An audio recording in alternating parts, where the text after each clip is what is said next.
Chapter 1759. Although she was not a male, it was a fact that Lena Subble had inherited the power of the Dark Elf King and could control it freely. In other words, there were definitely many people who believed that Lena Subble was the Demon King. The Alphys Empire was the headquarters of magic believers and the birthplace of the former Demon King Solomon. In that case, as the Demon King, it was not strange for Lena Subble to have a relationship with the Alphys Empire. Not to mention Lena Subble's contracted elf was Lestia, one of the contracted elves of Demon King Solomon. As the contracted elf of Demon King Solomon, Lestia should be very clear about the situation of the Alphys Empire. It was not strange for her to be able to have a relationship with the Alphys Empire. Thinking of this, Noah browsed through the information about Lena Subble and confirmed the name of Lena Subble's team. The team name is Purgatory Apostles? How should he put it? This team name did not have the style of Lena Subble at all. Instead, it gave people a feeling that it was very suitable for the Alphys Empire. At this moment, dong, accompanied by a dull thud, the entire cabin began to shake violently. Claire, Lindsley, Viviana, and Alice did not have time to react. Caught off guard, they screamed subconsciously and all fell to the ground. Among them, Lindsley directly fell on Noah as if she was sitting on Noah's arms. In a standard riding position, her whole body pressed on Noah's body. Suddenly, Lindsley's beautiful body kept rubbing against Noah's body with the violent shaking of the airship, causing Noah to almost lose his self-control. Usually he did not notice it. Only now did Noah realize that Lindsley's body was actually so good. At least, even with 2 layers of the Elven Academy uniform, Noah could clearly feel the softness of Lindsley's ample bosom and the smoothness of her thighs clamped against his body. This level of contact was enough to stir the body and mind of a healthy man. At the same time, Lindley finally realized her current situation. Under her shyness, her pretty face and ears turned crimson at the same time. For a pure and innocent young lady, the impact of this kind of intimate contact should not be inferior to the accidental kiss last time, right? However, now was not the time to care about this. Dong! Another muffled crash sounded, and the entire airship shook even more violently. Ah! The young misses all cried out in grief. Only Noah, who remained calm, instinctively hugged Lindsley tightly as he steadied himself. Through the window he saw the outside of the airship. Over there, a huge shadow was attacking the flying ship. Dong! Under the heavy crash, the airship shook violently in the sea of clouds, splashing up pieces of wood. The hull of the airship was destroyed bit by bit. In the cabin, elf users wearing military uniforms and uniforms of different countries came out of the cabin and came to the deck. Noah and the others also came out of the cabin while enduring the violent shaking. Then all of them saw it. On the side of the airship there was a huge monster. It was a monster that looked like a ray but had a single ferocious red eye on its head. Its body was half the size of the airship. Looking at the monster, Noah exclaimed in surprise. "Is that a magic beast?" "No, it's not a magic beast," Fianna said with a serious expression. "That's a military elf." "Military elf?" Noah froze slightly. The so-called military elf referred to a type of elf that was different from the contracted elf. The contracted elf was an existence that provided strength to the elf user through signing a contract with the elf user and fighting alongside the elf user. On the other hand, the military elf didn't need to sign a contract with the elf user to be controlled. Its advantage was that it had a wide range of uses and didn't have any requirements for the ability of the elf user. As long as one had a certain level of aptitude as a witch, one could control the military elf to a certain extent. In other words, elves that were adjusted to military elves couldn't exert their full strength. For example, military elves couldn't transform into elf devices like contracted elves, nor could they provide divine energy support to the elf user to use elf magic. At the same time, their innate strength would be limited.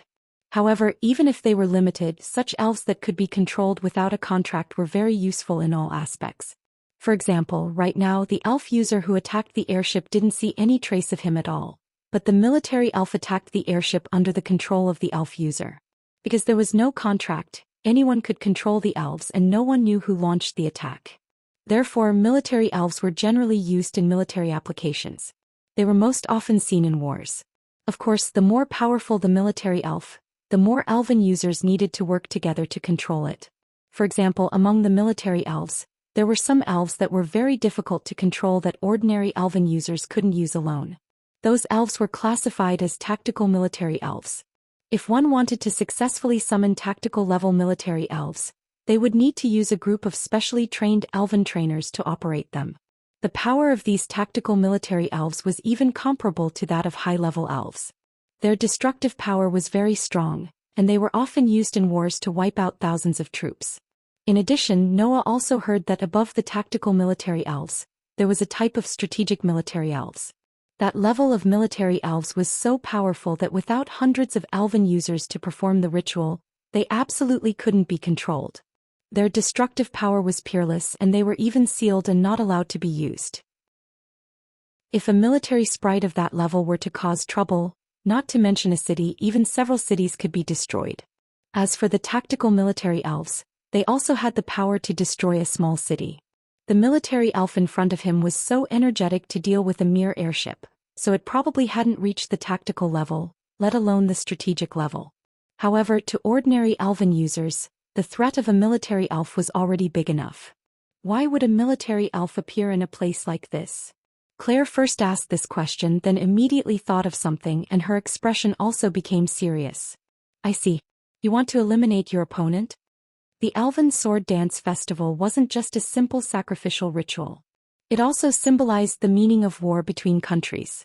After all, the country that obtained victory in the Elven Sword Dance Festival would receive the protection of the Elven King for many years, greatly increasing the country's power. This was the reason why many countries, led by the Austrian Empire, invested so much effort in nurturing Elven users and actively participated in the Elven Sword Dance Festival. Of course, some countries would rather use unscrupulous means to obtain victory. The Elven users on this airship were all participating teams from various countries. Therefore, it wasn't strange at all if a country sent out a military elf to eliminate a threat in pursuit of victory. That kind of thing doesn't matter. Alice unsheathed the knight's sword at her waist and stared closely at the ray elves outside the sea of clouds. Let's think of a way to deal with this military elf first. With that, Alice prepared to charge out. Wait.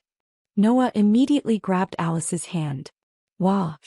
Alice immediately cried out in surprise, her pretty face turning red as she cried out in panic. Hand. Your hand. It's just holding hands. Noah subconsciously complained. Why are you making such a fuss? What? What do you mean it's just holding hands? Alice blushed shyly and glared at Noah rather angrily. This is my first time. Noah didn't have the energy to complain. At that moment, Noah could only say, "Look around." Hearing this, Alice was slightly startled and immediately looked around. Chapter 1760. Dong. The huge ray sprite slammed into the airship, causing it to shake violently. Wood shavings sputtered from the airship. The airship floating in the sea of clouds suffered a huge impact, and its altitude dropped little by little. Under such an onslaught, the elven envoys from various teams from various countries had gathered on the deck. However, they chose to stay where they were amidst a wave of whispers. They did not make a move but instead quietly observed their surroundings. Seeing this scene, not only Alice but also Claire, Lindsley and Viviana were stunned. Why? Lindsley asked in confusion. Why didn't anyone make a move? Undoubtedly, the airship was under attack and could fall at any time. Why didn't anyone make a move? Although the ray sprite's destructive power was shocking, it wasn't impossible to deal with. Even if it was a threat to ordinary elven messengers, each of the elven messengers here was an elite from their respective country. They shouldn't be afraid of a military sprite that wasn't even at the tactical level. Not to mention the elven messengers here were all in a team. Even if one person couldn't take down the attacking military sprite, it shouldn't be difficult for the whole team to take it down. Under such circumstances, why didn't anyone make a move? Seeing the confused expressions of the girls, Noah explained. These people didn't make a move because they wanted to hide their strength and observe the other elven messengers of the other teams. The girls weren't idiots. Therefore, after Noah's reminder, everyone understood. If I were to make a move here, I would definitely expose some of my strength. Noah smiled indifferently when he saw the expressions of understanding on the girls' faces. That wouldn't do any good for the upcoming Elven Sword Dance Festival. So that's why no one made a move. Viviana asked in realization. On one hand, they didn't want to expose their strength. On the other hand, they were waiting for the others to make a move so that they could observe the strength of the elven messengers of the other teams and formulate countermeasures for the competition. That's right. Noah nodded. I even suspect that the purpose of the military sprite attacking this airship was not to eliminate the sprite users here and eliminate the threat. Instead, it wanted to use this opportunity to observe the strength of the sprite users here and make plans for the upcoming competition. It's possible, Claire agreed. If you want to eliminate your competitors, then sending a military sprite of this level to attack will not succeed at all. That's right. Noah smiled faintly as he looked around. Since that's the case, it's best that we don't do anything. But are we just going to watch that military elf wreak havoc? Alice frowned. If this continues, the airship will definitely fall. If it falls, then so be it. After all, the airship is the property of the House of Gods. It has nothing to do with any country. Besides, with the level of the elves here, no one will die from falling. Noah shrugged. Let's wait and see. Hearing that, the group of girls looked at each other and nodded helplessly. In fact, Noah didn't mind exposing his strength. Anyway, with the level of that Ray sprite, Noah didn't even need to use the elven device. He could deal with it easily and wouldn't expose much of his strength. However, this would definitely arouse the vigilance of the teams from the other countries, causing them to target Noah specifically during the competition or even join forces. Noah didn't want to create more trouble for himself. Besides, if that military elf was really sent by another country to observe the strength of the sprite users who attacked, wouldn't Noah's actions be in accordance with their wishes? Noah didn't have the hobby of being played like a monkey by others. Therefore, Noah chose to watch instead of jumping out to take the lead. Just as Noah expected, the other teams didn't choose to make a move. They were all in an uproar while watching from the deck. Dong. Finally, with a heavy muffled sound, the entire belly of the airship was smashed into pieces, causing the entire airship to begin to fall to the ground. This time, the sprite users on the deck couldn't remain calm. Although they were all elites of their respective countries, the sprite users who could participate in the Elven Sword Dance Festival were restricted to those below the age of 20. This proved that these sprite users were all young girls. Under the threat of the airship crashing, the well-trained sprite users were still able to remain calm. However, some of the weaker sprite users started to panic. It's about to fall. Noah grabbed onto the guardrail to stabilize himself, and shouted in Alice's direction. Alice. Got it. Alice was already prepared. She closed her eyes, and a phosphorescent divine energy rippled from her body. Wind, please give me strength. A gust of wind began to swirl around Noah and the rest, lifting them off the ground and floating them. At the same time, the teams from the other countries also began to use their abilities to break away from the airship. Just like that, the airship plummeted towards the ground and finally crashed heavily into the edge of a forest. In an instant, dust and wood shavings flew everywhere. A small part of the ground was dug up by the heavy impact and it trembled slightly. As for the elven envoys who had left the airship, they all landed safely on the ground, avoiding the fate of the airship being destroyed and their lives being lost. Just like what Noah said, the elves here wouldn't die because of the loss of the pendant. Pooh. At this moment, the ray sprite that destroyed the airship descended from mid-air, and let out a hair-raising roar. With a flick of its tail, its huge body crashed downwards like a meteorite. It seemed that destroying the airship wasn't enough to make the military sprite leave. No matter what the purpose was, the target of this military sprite was the sprite users here. How could it just destroy the airship and leave? Seeing the huge ray sprite crashing down like a meteorite, Claire, Linley, Fayana and Alice couldn't keep calm anymore, and some divine energy began to surge from their bodies. Only Noah raised his eyebrows and the corners of his mouth slowly rose. Finally, someone can't help but make a move? As soon as Noah finished speaking, a cold and awe-inspiring voice rang out.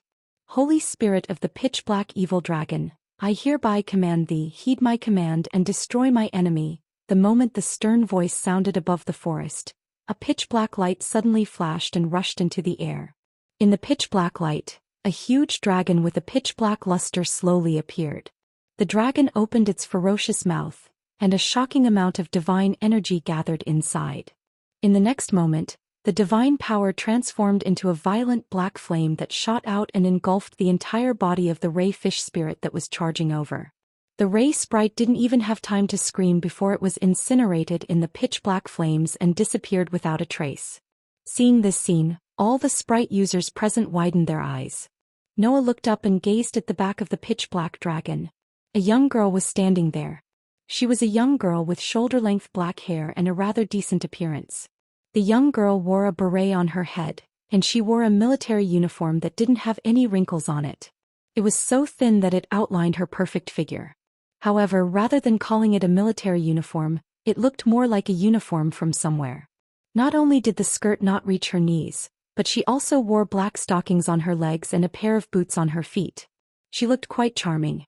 Looking at the young girl, Noah called out her name in a low voice. The trump card of the Dragon Duchy of Doragonia, Leola Lancaster. Perhaps she heard Noah's whisper, but on the pitch-black dragon, the young girl named Leola turned her head and looked in Noah's direction. Their eyes met. At this moment, Noah and Leola only had eyes for each other. Chapter 1761. The Dragon Duchy of Doragonia. It was a large military country located on the west side of the Odisha Empire.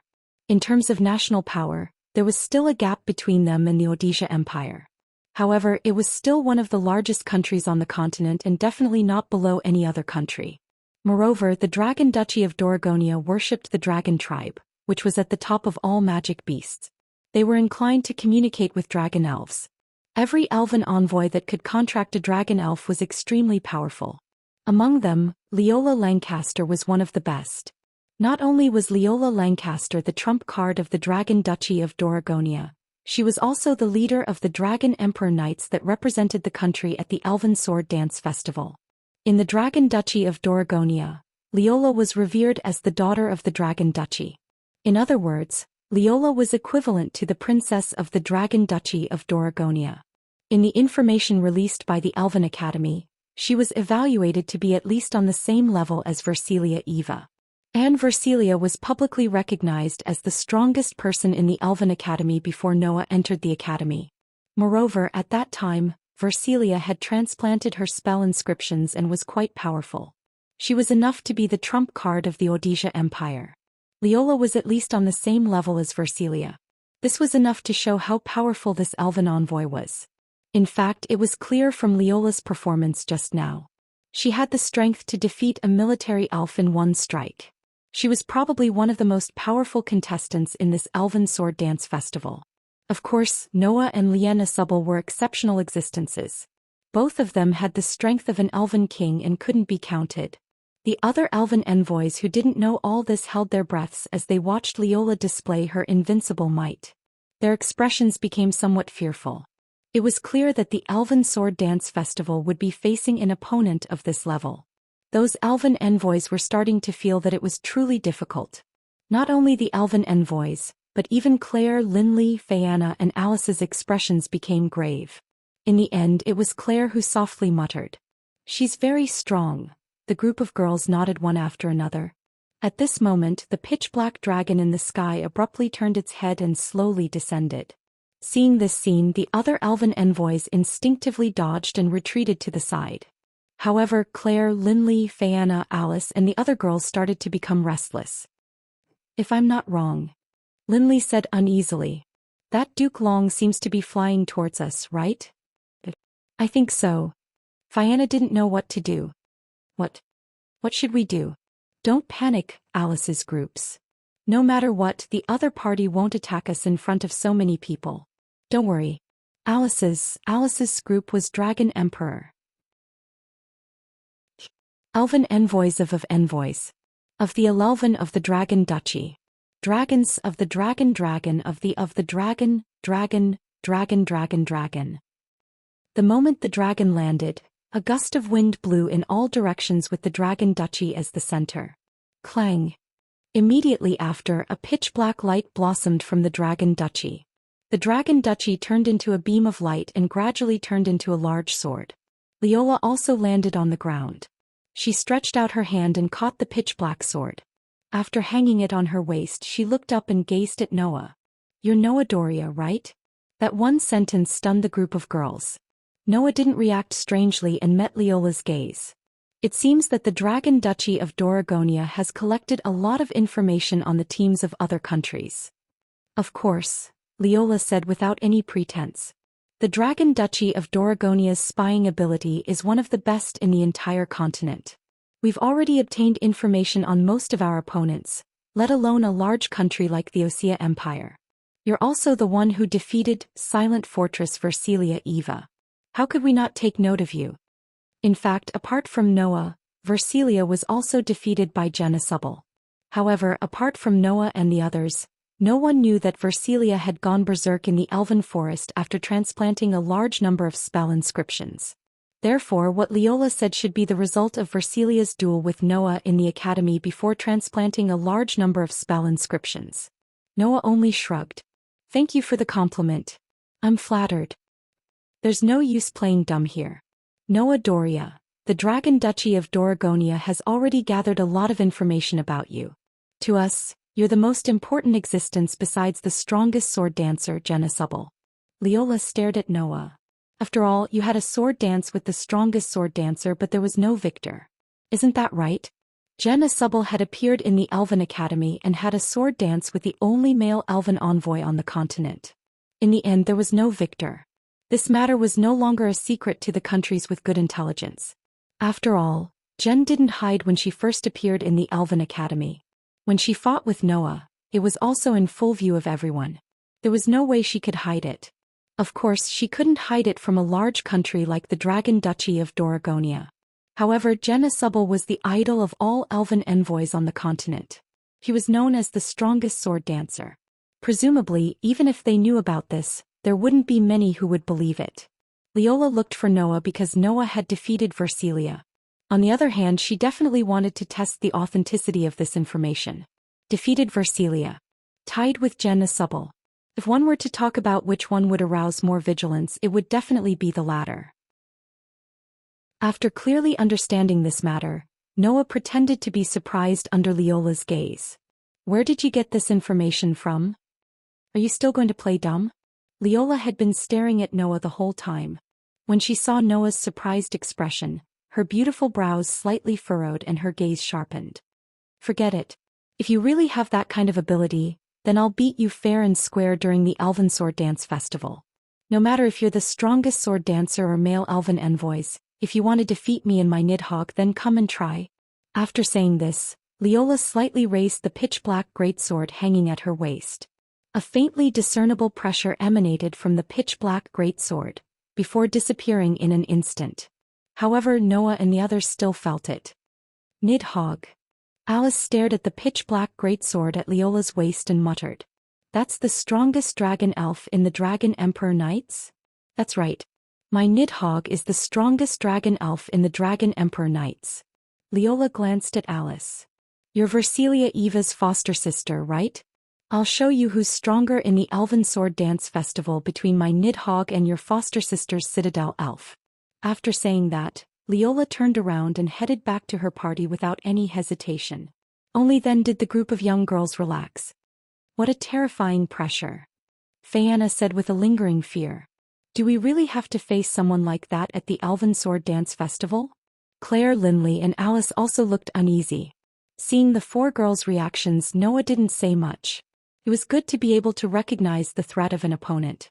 At least, to these four girls, Leola was an unimaginable enemy. Perhaps even if the four of them joined forces, they might not be able to defeat Leola. Leola Lancaster. Noah smiled. Interesting. Chapter 1762. In the end, although the attacking military elves were cleanly dealt with by Leola, the flying ship suffered severe damage and was unable to continue taking off. Without any other choice, the person in charge of the ship could only request assistance from the Gods' Parliament and have them send another flying ship over. While waiting for the arrival of the flying ship, the elven messengers could only continue to stay where they were and rest. During this time, just like how Leola found Noah and probed him to a certain extent, the teams of the other countries also took the opportunity to interact with the teams of the other countries. They feigned civility and attempted to obtain as much information as possible that would be beneficial to them. However, there were two teams that didn't send anyone to probe. One was naturally the Dragon Emperor Knights that Leola had previously displayed her invincible prowess. Claire, Linley, Frianna, and Alice weren't the only ones who were extremely fearful of Leola's strength. The rest of the elves were also extremely fearful of Leola and didn't dare to rashly approach and inquire about her strength. The other team was the fairy tale that Noah was in. If it was said that the reason why the teams from the other countries did not test the Dragon Emperor Knights was because they were afraid of Leola, then the reason why they did not test the fairy tale was because they were afraid of her. That's right, afraid. No matter which country the elven messengers were from, they were all afraid of approaching the fairy tale. There was no other reason other than the existence of the male elven messenger Noah in the fairy tale. Like Claire, Linsley, Fianna, and Alice as pure witches who could communicate with elves, all the elven messengers here were rather pure. It was truly too difficult for them to approach a male that they normally wouldn't have the opportunity to interact with. Therefore, even though many people were curious as to why Leola would find Noah, none of them chose to probe and instead stayed far away. Of course, there would definitely be a lot of private discussions about it. That's a male elven messenger like Demon King Solomon over there? He doesn't seem very scary, don't be fooled by his appearance. That's a male elven messenger, an existence like Demon King Solomon. Yeah. If I approach it rashly I might be tainted. Maybe I'll be eaten. She might even get pregnant. Are you serious? Of course it's true. Didn't you see that the Demon King already has 4 innocent girls who have been captured? How pitiful, evil Demon King.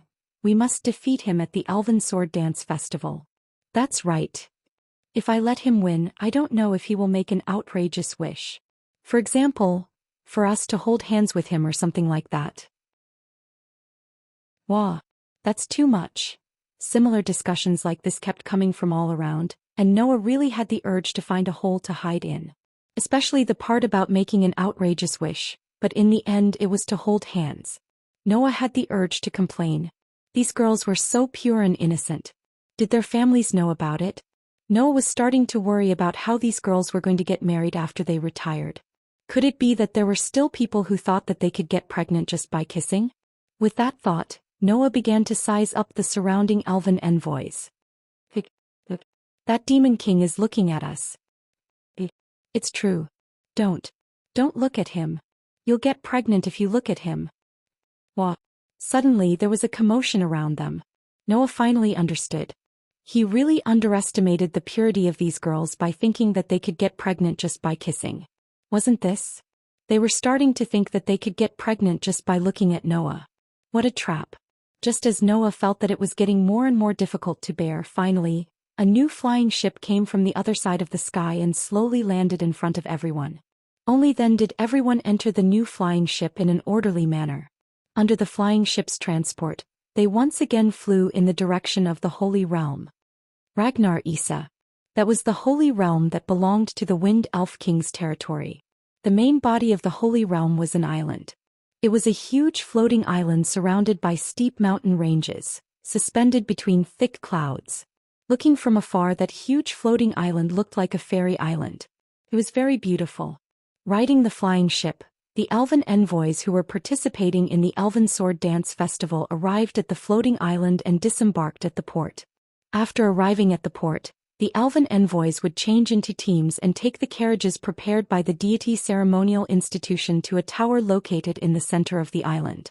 That tower was an ancient relic that could be traced back to the era of the Elven War. During the Elven Sword Dance Festival, that tower was where the participants would stay. While still in the carriage, Noah saw that tower. That tower stood on a small hill. Its appearance was very beautiful, but it didn't lose its dignity. It was surrounded by a lush forest and there was a lake not far away. The environment was very beautiful. After passing through the city gate and entering the tower, the first thing that could be seen was a vast entrance hall. The hall was designed with a high ceiling, and the ceiling was decorated with beautiful arches. Behind the arches was a long corridor of stone pillars covered with carpets. The lighting devices were not lamps, nor were they elven oars. Instead, they were light elves that floated in the air like fireflies.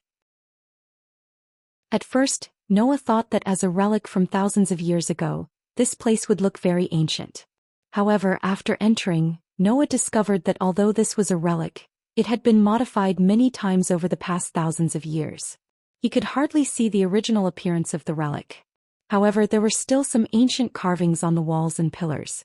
As for the walls of the long corridor of stone pillars, there were many colorful paintings hanging on them. Those paintings depicted the elven concubines who directly served the elven king, as well as the victors of the elven sword dance festival. Among them there was Gray, who had won 24 years ago, and Lillian Asubble, who had won 3 years ago. As Noah looked around these historical sites, he was led to a room by which G of the Gods Parliament. The teams that were preparing to participate in the Elven Sword Dance Festival would all be given a room. However, because Noah was a male elven envoy, the Gods Parliament naturally wouldn't let Noah stay with a bunch of innocent young ladies. Of course, Noah was only one person, so he couldn't get a room of the same size as the rest of the teams. Instead, he was assigned to a small room that was more remote. After that, which G of the Gods Parliament, who was leading the way for Noah, seemed to be really afraid of being sullied by Noah and hurriedly ran away.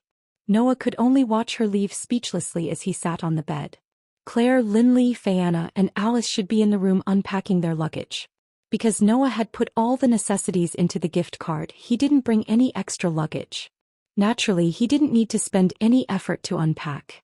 Thus, Noah took advantage of this time to continue looking through the information given by the Alicia Elven Academy. According to the information, there were a total of 24 teams participating in the Elven Sword Dance Festival this time. It's much less than I expected. The Elven Sword Dance Festival wasn't something that could be participated in just because one wanted to. Basically, according to the Gods Parliament's allocation, every country could only have one participant. Only a few large countries with many outstanding elven envoys could have more than one participant. For example, the Alphys Empire only had one participant. The Kurna Empire, located in the east, had 2 participants. Apart from the Alicia Empire, there was only one other country that had 3 participants, Holy Georgia. As for the Draco Duchy of Dolagunia, they had 2 participants. I just don't know what kind of people are in the Purgatory Apostles. As soon as he said this, a sweet laughter suddenly sounded from Noah's room. At least I can tell you that there's someone as scary as Lotus in there. Chapter 1763. Almost at the same time that sweet laughter rang out, several pitch-black feathers fluttered down from the sky and slowly landed on the ground. Noah, who had sunk into deep thought, was slightly startled. He immediately raised his head and looked in the direction of the window. There, a young girl was sitting on the windowsill.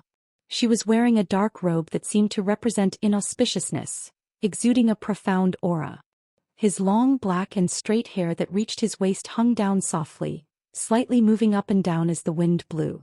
The young girl opened her eyes that were as dark as dusk and looked straight at Noah.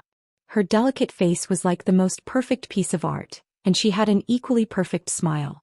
That scene was simply as beautiful as a painting, and it was enough to make anyone lose their mind. Although Noah did not lose his mind, his attention was completely attracted by the young girl. Looking at the graceful and beautiful young girl sitting on the windowsill, Noah muttered in a low voice, "Lestia." This young girl was the contract fairy of the Demon King. The highest dark elf, Lestia. Although she was an elf, Lestia's temperament was extremely elegant and beautiful. There was no difference between her and the humans. And such a young girl at this very moment appeared in Noah's room without any ill feelings. She looked straight at Noah with eyes that were as mysterious as dusk, and her beautiful face outlined a mesmerizing smile. "You really came here after all. I know you don't want to see me here." Noah glanced at Lestia. "After all, you don't want to see me take away the world fragment from Lotus and cause the Dark Elf King's power to go out of control, right?" "That's right." Lestia nodded without beating around the bush. "Although Lotus has always said that the thing in her body doesn't belong to her, but to you, if she loses it, the power of the Dark Elf King in her body will go berserk, making Lotus become like King Solomon, swallowed by the power of the Dark Elf King and turned into a lump of pure resentment. I will absolutely not watch Lotus become like that. So, you're not here to persuade me not to participate in the Elven Sword Dance, are you?" Noah pursed his lips. "Don't you think it's a little unrealistic to talk about this now? Of course I know. Since you're here, you'll definitely take away the thing in Lotus's body." Lestia's beautiful eyes rippled like the surface of a lake. Of course I know that. It's useless to say anything now. After saying this, Lestia gently jumped down from the window. Her toes touched the ground as if she was dancing. With a light leap she arrived in front of Noah. Then under Noah's gaze, Lestia's delicate face still carried a perfect smile as her delicate body slowly bent down. Because Noah was sitting on the edge of the bed, when Lestia bent down her beautiful face was immediately pulled closer to Noah's face. Her beautiful face was tightly locked with Noah's eyes, causing a burst of fragrance to waft into Noah's nose. At such a close distance, if an outsider saw this, they would definitely think that Noah and Lestia were a pair of lovers. At this moment, if someone were to barge in, they would definitely think that Noah and Lestia were about to kiss. That scene could only be described as ambiguous. However, if one thought about it carefully, in reality Noah and Lestia's relationship was not good, let alone good. It wouldn't be an exaggeration to say that it was bad. The proof was Lestia's next sentence. Have you never thought that I'm here to kill you? Undoubtedly, the content of her words was very creepy. However, Lestia's words were very suggestive, as if she was confessing to her sweetheart. If it was a less resolute man at this moment, perhaps even the words, "If it was you, it wouldn't matter even if you killed me," would have slipped out of his mouth in a delirious manner, right? Unfortunately, Noah was not that type of man. Although Lestia was indeed very beautiful and very elegant, it was not enough to make Noah fall for her. "If you can kill me, then you can try it here." Noah smiled indifferently. "Of course, if you fail, I don't think I need to tell you the consequences, right?" Hee hee. Lestia let out an enchanting laugh. Her eyes, which were rippling like the surface of a lake, gradually regained their calm. How scary. After saying that, Lestia wanted to straighten up. However, at this moment, Noah suddenly reached out his hand and hugged Lestia's slender waist, pulling her into his embrace. Lestia did not expect Noah to suddenly do this. She did not even have time to react before she was pulled into Noah's embrace. Her delicate body was tightly pressed against Noah's body. This position was even more ambiguous than before. At first glance, it was obvious that they were lovers intending to be intimate. Lestia was caught off guard and could not help but be stunned. Then a hint of anger appeared in her eyes. No matter how much she looked like a human girl, Lestia was still an elf. Noah's current actions were already considered disrespectful to elves. Not to mention that Lestia wasn't an ownerless sprite, but a contracted sprite with a master. As a contracted elf, regardless of the level of the contracted elf, she would not casually get close to another elf.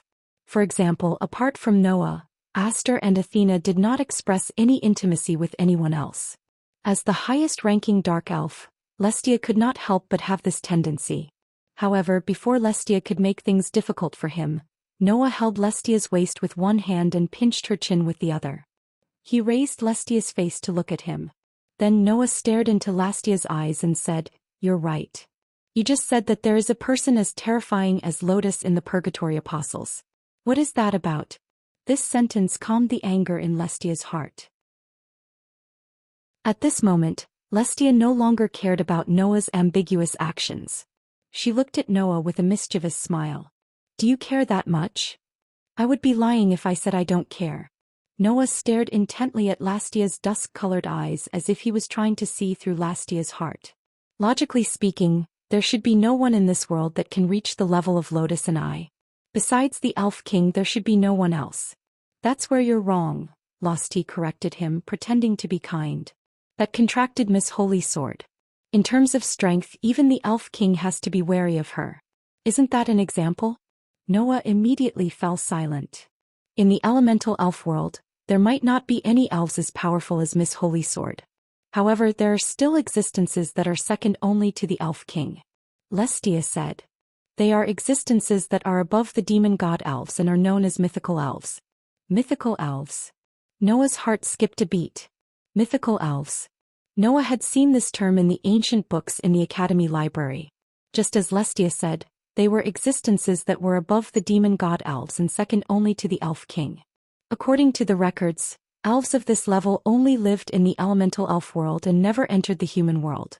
At least in the records from ancient times, there was only one mythical elven that appeared in the human world. It was a dragon elven. Moreover, it was the most powerful dragon elven. That dragon elven lived in the Dragon Duchy of Duragonia. As an elf, it ruled the entire Dragon Duchy of Duragonia and was worshipped as a king by the people of that country. People called it the Dragon King. Thinking of this, Noah said sarcastically, "You are not going to tell me that in the Purgatory Apostles, someone has contracted a mythical elven, right? Do you want to know?" Lestia smiled sweetly. "You will find out sooner or later." As soon as she finished speaking, Lestia, who was sitting in Noah's arms, suddenly turned into a black feather and floated to the ground. She disappeared. Noah remained silent as a thoughtful expression appeared in his eyes. Chapter 1764. At this very moment, a young girl was standing at the top of a city tower on a hill facing the wind. The young girl was wearing an exotic costume that looked like a witch's costume. Her beautiful black hair that reached her waist swayed in the wind. Together with her loose-fitting clothes, they fluttered in the wind and fluttered in the wind. The young girl stood against the wind and looked into the distance as if she could see something. She stood there quietly like a statue. Under such circumstances, it didn't take long for another girl to appear there. It was a young girl wearing a green military uniform. Like the previous girl, she had long black hair that reached her waist. However, unlike the previous girl's aloof temperament, the young girl in the military uniform carried a sharp aura that was as cold as a blade. She wore a mask with a picture of a ghost on it. It looked quite frightening. The moment the young girl in the military uniform arrived, she immediately said with a cold voice, "It's not easy to find you the strongest sword dancer." Hearing this, Lotus did not even turn her head. She continued to look into the distance as if she already knew who was coming. She said this in an ethereal tone. "Why are you looking for me?" "It's best not to say that name here." The young girl in the military uniform suddenly interrupted Lotus without any hesitation. The aura on her body also became somewhat scorching. "That name is taboo here. If you don't want to get into trouble, it's best not to say it." "Is that so?" Lotus said without any change in expression. "Then what should I call you?" "Call me Red Lotus."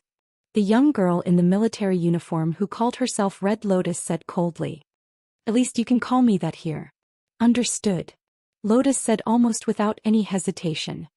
"Then Red Lotus, why are you looking for me? Your dark elf seems to have gone to find that man." Red Lotus did not beat around the bush and said directly, "Don't you plan to control her?" "There's no need for that." Lotus answered very straightforwardly. "Lestia is free to go wherever she wants. I have no right to control her and I won't." "Is that so?" Red Lotus said indifferently. "But I remember that the dark elf seems to want to kill that man for you. If you let her go to that man, aren't you afraid that she will secretly help you solve everything?" "It's fine," Lotus said. "If it's only Lestia, she won't be able to kill Noah." "You sure have a lot of confidence in that Noah doll. I hope he's really as useful as you say. Don't let me down." Red Lotus turned her head away in a non-committal manner, then changed the topic of the conversation. "Besides, even if that dark elf didn't find Noah Dole, your sister would have gone to find him, right?" Hearing this, Lien's brows finally furrowed. "Maoya also went to find him?" "Not only did he look for him, he even attacked him," Hong Lien replied mechanically. According to Lily's report, Moya Alianstalu took out the military elves sealed in the magical equipment and used them to attack the flying ship of the Alicia Elven Academy. If Noah was here and heard Red Lotus's description, he would definitely be shocked, right? Because according to Red Lotus, the military sprite that attacked the flying ship during the day was controlled by Lotus' sister. Although that Ray sprite hadn't reached the level of a tactical military sprite, it wasn't something that a single sprite user could command, right? With the power of that Rayfish sprite, there should be at least a few sprite users controlling it for it to be able to be successfully commanded. Based on Red Lotus' words, Lotus' younger sister seemed to be able to command such a military sprite by herself. If that was the case, then the girl named Maoya either had outstanding abilities as an elf user, comparable to Leola and Versilia, or was trained as an elf user who specialized in commanding military elves. And now, such an existence had her eyes on Noah. If Noah knew about this, he would definitely laugh bitterly at how popular he was. Of course, what was even more shocking was that Lotus actually had a younger sister. That Lotus Asubble actually had a younger sister? That was simply unheard of. Only Lien knew how much of a headache her younger sister could cause. Undoubtedly, she promised me that she wouldn't attack Noah, Lotus said helplessly. In the end, Maya really went back on her word? For Moya Alianstalu, even if the world was destroyed, it wouldn't have anything to do with her. Only you, her elder sister, are something that she remembers more than anyone else. Hong Lian's voice was emotionless as she described it simply. And you care so much about Noah Duro. There's no way that monster wouldn't be jealous. That's enough reason for her to take action. Lotus fell silent. This was because Hong Lian's words were irrefutable. Although it sounded unbelievable Moya Alianstalu was such a person. She admired Lotus morbidly. She longed for Lotus morbidly. She adored Lotus morbidly. This was Moya Alianstalu, a young girl who gave Lotus a headache. Forget it. Lotus sighed. In any case, even Moya probably can't do anything to Noah, right? Unfortunately, the one who dealt with the military elf controlled by Moya Alianstalu wasn't Noah Doria, but the princess of Chi Dragon. Hong Lian cast her gaze on Lotus. I haven't seen his strength yet, so I'll maintain a wait-and-see attitude for now. If he's really as mysterious and powerful as you say, then that's great. My plan should be of use to him, Hong Lian said coldly. If that's just your one-sided opinion, although it's a pity to lose a useful chess piece, since you're on my side I have nothing to lose. With that, Hong Lian turned her back to Lotus. Just as she was about to leave, she seemed to have thought of something and said this. There will be a ceremony tonight in the form of a ball. Do you want to participate?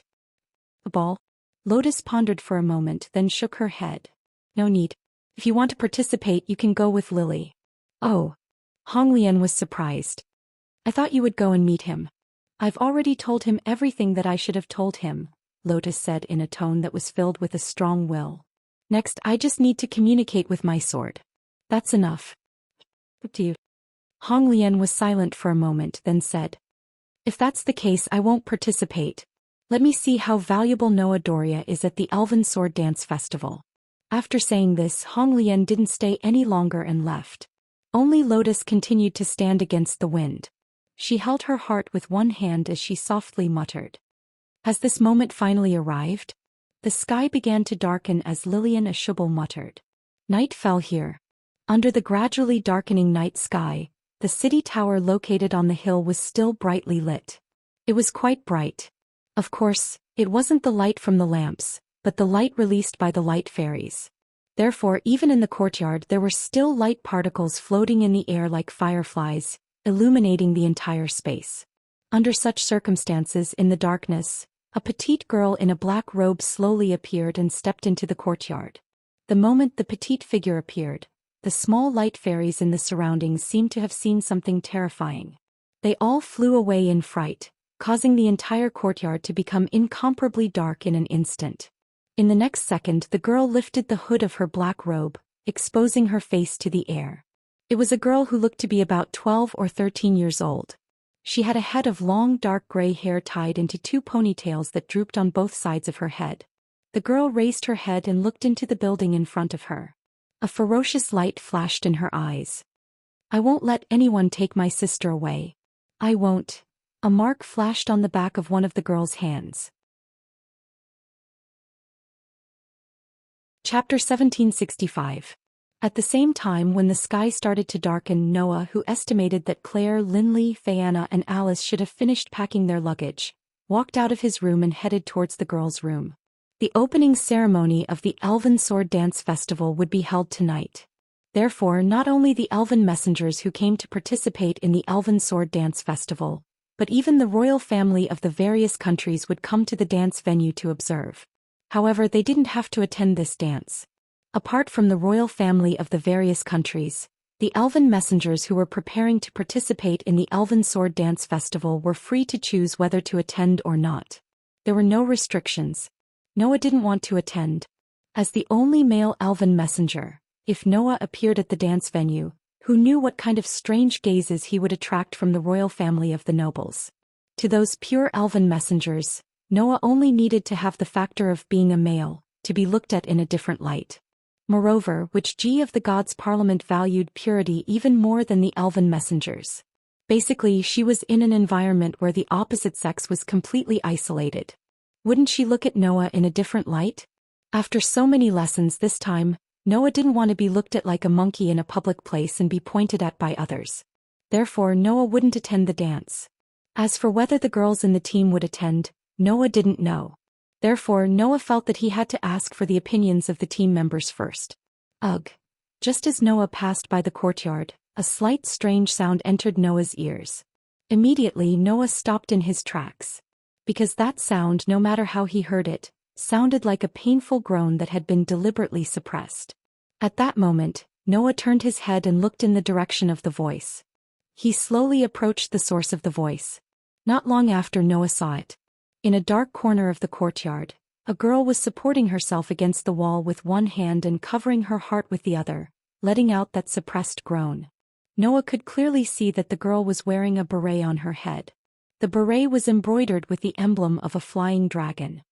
A dragon emblem? Noah said in surprise. Raviola Lancaster? Hearing someone calling her, Leola's slender shoulders trembled slightly, then she slowly turned her head. At this moment, Noah's eyes suddenly narrowed.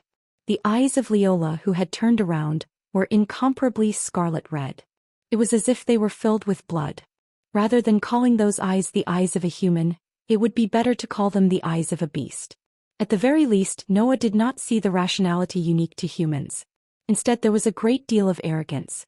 Being stared at by such a pair of eyes in the dark, anyone would feel their scalp tingling. Although Noah did not become like this, he still frowned. "What's wrong with you?" "It's you?" Leola clutched her chest and also frowned. "Why are you here?" "You're the one who asked me first."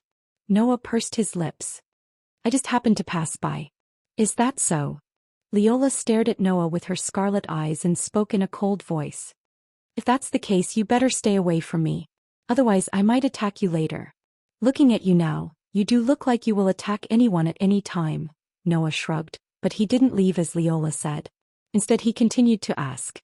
"What's going on?" "What?" Leola said sarcastically. "This time it's your turn to test me and get information from me?" "You can think of it that way," Noah said indifferently. "Of course, you can also choose not to tell me." "Forget it. It's not something that needs to be hidden. Anyway, a lot of people know about this matter." Leola tightened his grip on his chest and said, "If you're expecting something to happen to my body, I'm afraid you'll be disappointed. The dragon blood in my body is slightly active." Dragon blood? Noah was startled at first, but he soon recalled. The so-called dragon blood referred to a special physique that appeared in the witches of the Dragon Duchy of Doragonia. It was said that there was a type of witches in the Dragon Duchy who specialized in serving the wyverns. The dragon blood was a very rare unique physique that would only appear in witch concubines like her. It was said that when the dragon blood in the witches with this special physique awakened, they would completely assimilate with the wyverns. In other words, when the dragon blood awakened, the witches with this special physique would be physically and mentally close to the wyverns. In the end, they would possess physical strength and instincts comparable to the wyverns, greatly increasing their combat strength. The side effect was that the witches with the dragon blood would be like a berserk wyvern without much rationality. Therefore, it was a double-edged sword. "I didn't expect you to possess the dragon blood as well." Noah looked at Leola's scarlet eyes. "Seems like you're much stronger than I thought." "There's nothing to be surprised about. The awakening of the dragon blood isn't just about benefits." "I know that." Leola stared at Noah closely. "Because there are too many capable elf users here. The warlike part of me stimulated the dragon blood to become active. If you don't want to fight me here, you'd better leave quickly. Otherwise, I can't guarantee that I won't attack you later." After all, in Leola's heart, Noah was a stronger opponent than Versilia. If Noah continued to stay here, Leola, who longed to fight Noah, might completely awaken the dragon blood in her body. That might be the case. When that happened, Noah would have to bear the brunt of the battle with Leola. "I don't want to do that kind of troublesome thing." Noah surrendered right away. "It's better for me not to be a busybody here. Bye." After that, Noah turned around and tried to leave. However, at that moment, Leola suddenly extended her hand and grabbed Noah's arm. "Now that you mention it, I feel like fighting you instead." Leola stared at Noah and her eyes glowed with a scarlet radiance. Just treat it as an afterthought before the battle. Keep me company for a while. Leola's adorable face curled into a battle-thirsty smile as she said this. On the other hand, Leola extended her other hand to her waist and placed it on the pitch-black greatsword. Some phosphorescent divine might surged from Leola's body. It was apparent that Leola wasn't joking. Looking at the scarlet radiance in Leola's eyes getting denser, Noah knitted his brows tightly. At the next second, a tender voice sounded from the side. Big sister over there, I advise you not to attack that big brother over there. He's Mauya's prey. As soon as the voice sounded, swish, a long whip made of clear water fell from the sky and swept across the space. Amidst a chilling sound, it smashed toward Noah and Leola's direction. Noah and Leola froze for a moment. Then they stomped their feet on the ground and retreated rapidly. Smack. Amidst a crisp sound, the long whip made of water struck the ground heavily and smashed a few stone bricks in the courtyard. The shards shot out in all directions. Even the stone bricks were smashed easily. If the long whip of water were to land on a human, perhaps it wouldn't just leave a few scars. After dodging the attack, Noah and Leola lifted their heads and looked in the direction where the long whip of water came from. Over there was a water ball that was a size larger than a human floating in midair. The outline of the water ball had countless water streams dancing around it. It looked like a long whip but more like a tentacle. Beside the water ball stood a petite young lady in a black robe. Leola stared at the young lady coldly with scarlet eyes. Who are you? However, this sentence made the young lady cast a pressuring gaze at Leola. The person I'm looking for isn't you. You're a hindrance. Big sister, hurry up and disappear. In an instant, the tentacle-like water stream swept across like a long whip and lashed toward Leola's direction. Chapter 1766. The water whip cut through the air with an extremely sharp sound. With a powerful force, it fiercely smashed in Leola's direction. Judging from the swift and fierce wind, it was apparent that this attack wasn't merciful at all. Noah narrowed his eyes slowly. Even though he didn't know who the young lady who called herself Mauya was, he knew that her target seemed to be him. The evidence was that the young lady named Mauya had been staring at Noah from the very beginning and didn't take in Leola at all. Mauya was clearly treating Leola like she was nothing, but she actually launched a merciless attack on Leola without saying a single word. No one dared to believe that this young lady, who appeared to be only 12 or 13 years old, was actually this cruel. But it was a pity that Mauya was too arrogant and belittled Leola. Slash. Accompanied by the sound of slashing, the pitch-black sword flashed like a flash of light, directly cutting through the oncoming whip of water. I see. Leola's eyes were as red as flames and she pointed the pitch-black sword at Mauya from afar. Do you want to replace that male elf and fight with me? It seemed like Mauya's attack had awakened the dragon blood that Leola had been suppressing. On the other hand, Mauya finally shifted her gaze to Leola and exclaimed in surprise. You actually used your sword to sever the tentacle of Skylar, which doesn't have a physical body. Big sister, you're pretty capable. Skylar? Noah was struck by a thought and looked at the water ball hovering beside Mauya in astonishment. Is that Skylar? Skylar. It was a type of military elf used for special missions. Due to the fact that military sprites were usually extremely destructive, almost every single one of them required at least several sprite users to control them. Tactical and strategic military sprites required even more manpower to be used. However, Skylar was a more special type of military elf. Its destructive power wasn't considered great. Therefore, the elf users could control it by themselves. However, it was rather difficult to deal with. If he performed well, Skylar would be able to fight against the high elves. He would be able to compete with the 12 knights of the kingdom of Odisha.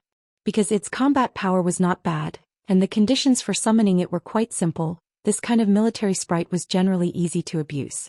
Therefore, after the last war, Skylar was considered too dangerous and was sealed and abandoned by the various countries. Now, this kind of sealed and abandoned military sprite had appeared here, which was why Noah was a little surprised. Even Leola was slightly startled. Then she stared at Skylar, who was floating beside Mauya with a burning gaze. I didn't expect that the abandoned military elves that were judged to be too dangerous would appear here. Let's hope that your Skylar can calm my surging blood. What's wrong? Big sister. Do you want to fight Maoya? Maoya won't be merciful, you know? Maoya said those cruel words with an innocent expression and tone. Maoya's target isn't you. If you intend to obstruct Maoya, Maoya will use Skylar's tentacles to tear your body into pieces. You want to kill me by using an abandoned military elf. Leola's eyes flashed with a scarlet luster.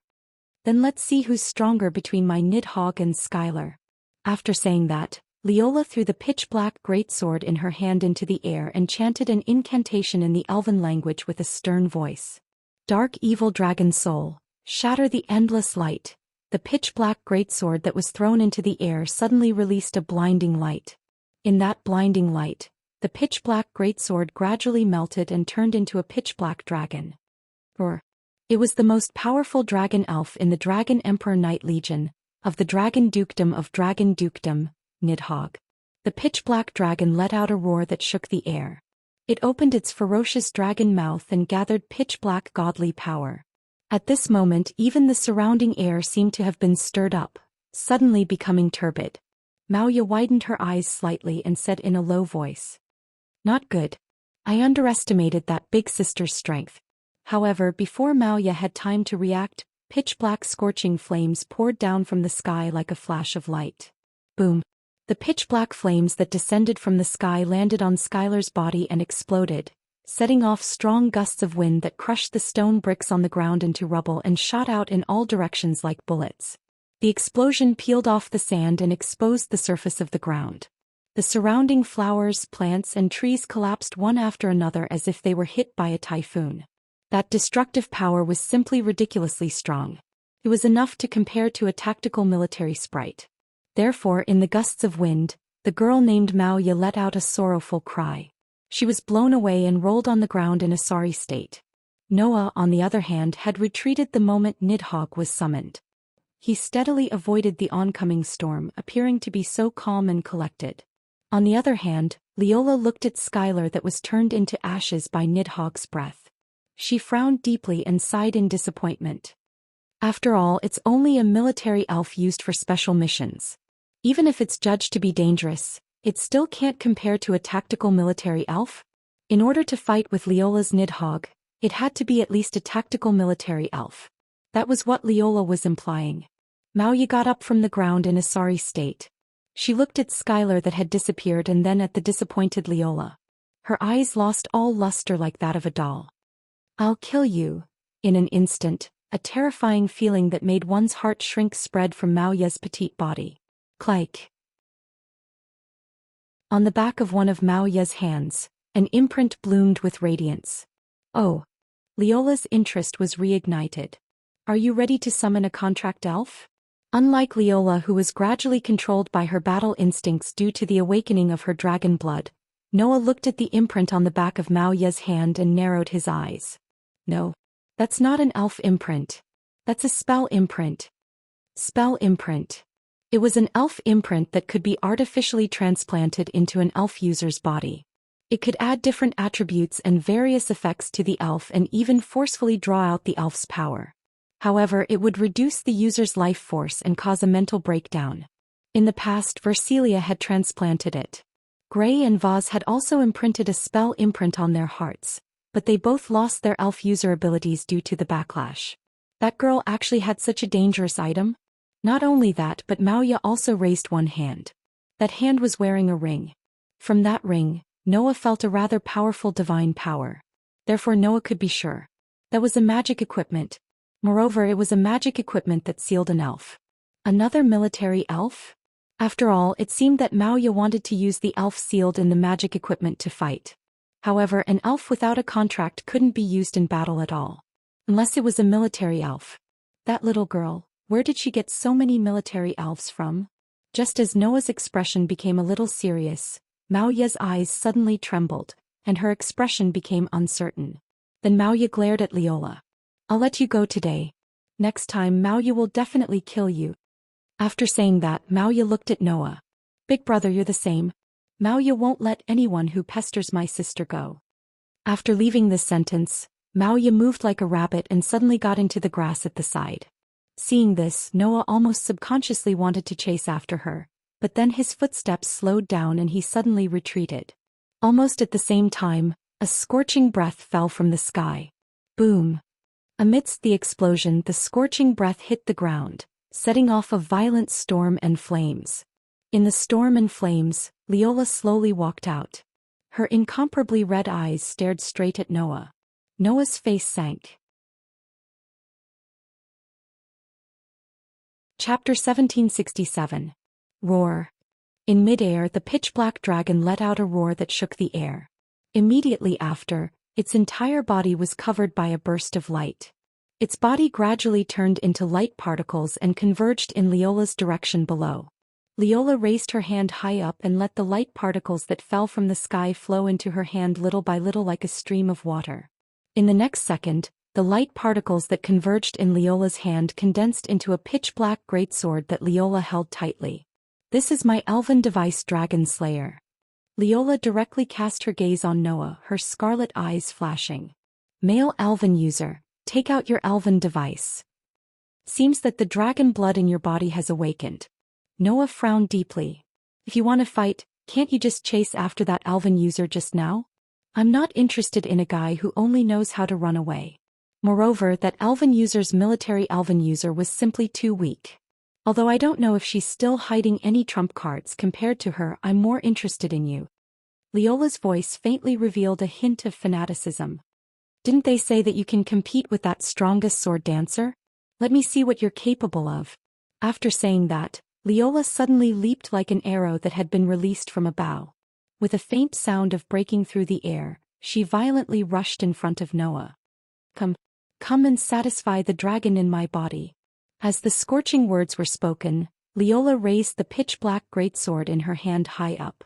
Without any fancy moves, she viciously slashed down at Noah in front of her. This slash stirred up a powerful force that caused the air to become chaotic, causing a sharp sword hum to resound in the air. Without any hesitation, Noah sidestepped. With a turn of his feet, he immediately dodged to the side like a ghost. Swoosh! The slash that carried a powerful force swept past Noah's original position and brushed past Noah's body before landing heavily in the air. However, the force that it carried was like a sharp knife that scraped Noah's skin. The strong wind that caused Noah to feel a slight tingling sensation on his skin made him understand one thing in an instant. This guy actually completely materialized the elven device. In the elemental world of the elemental spirits, elven users could use contracted elves as pure divine power.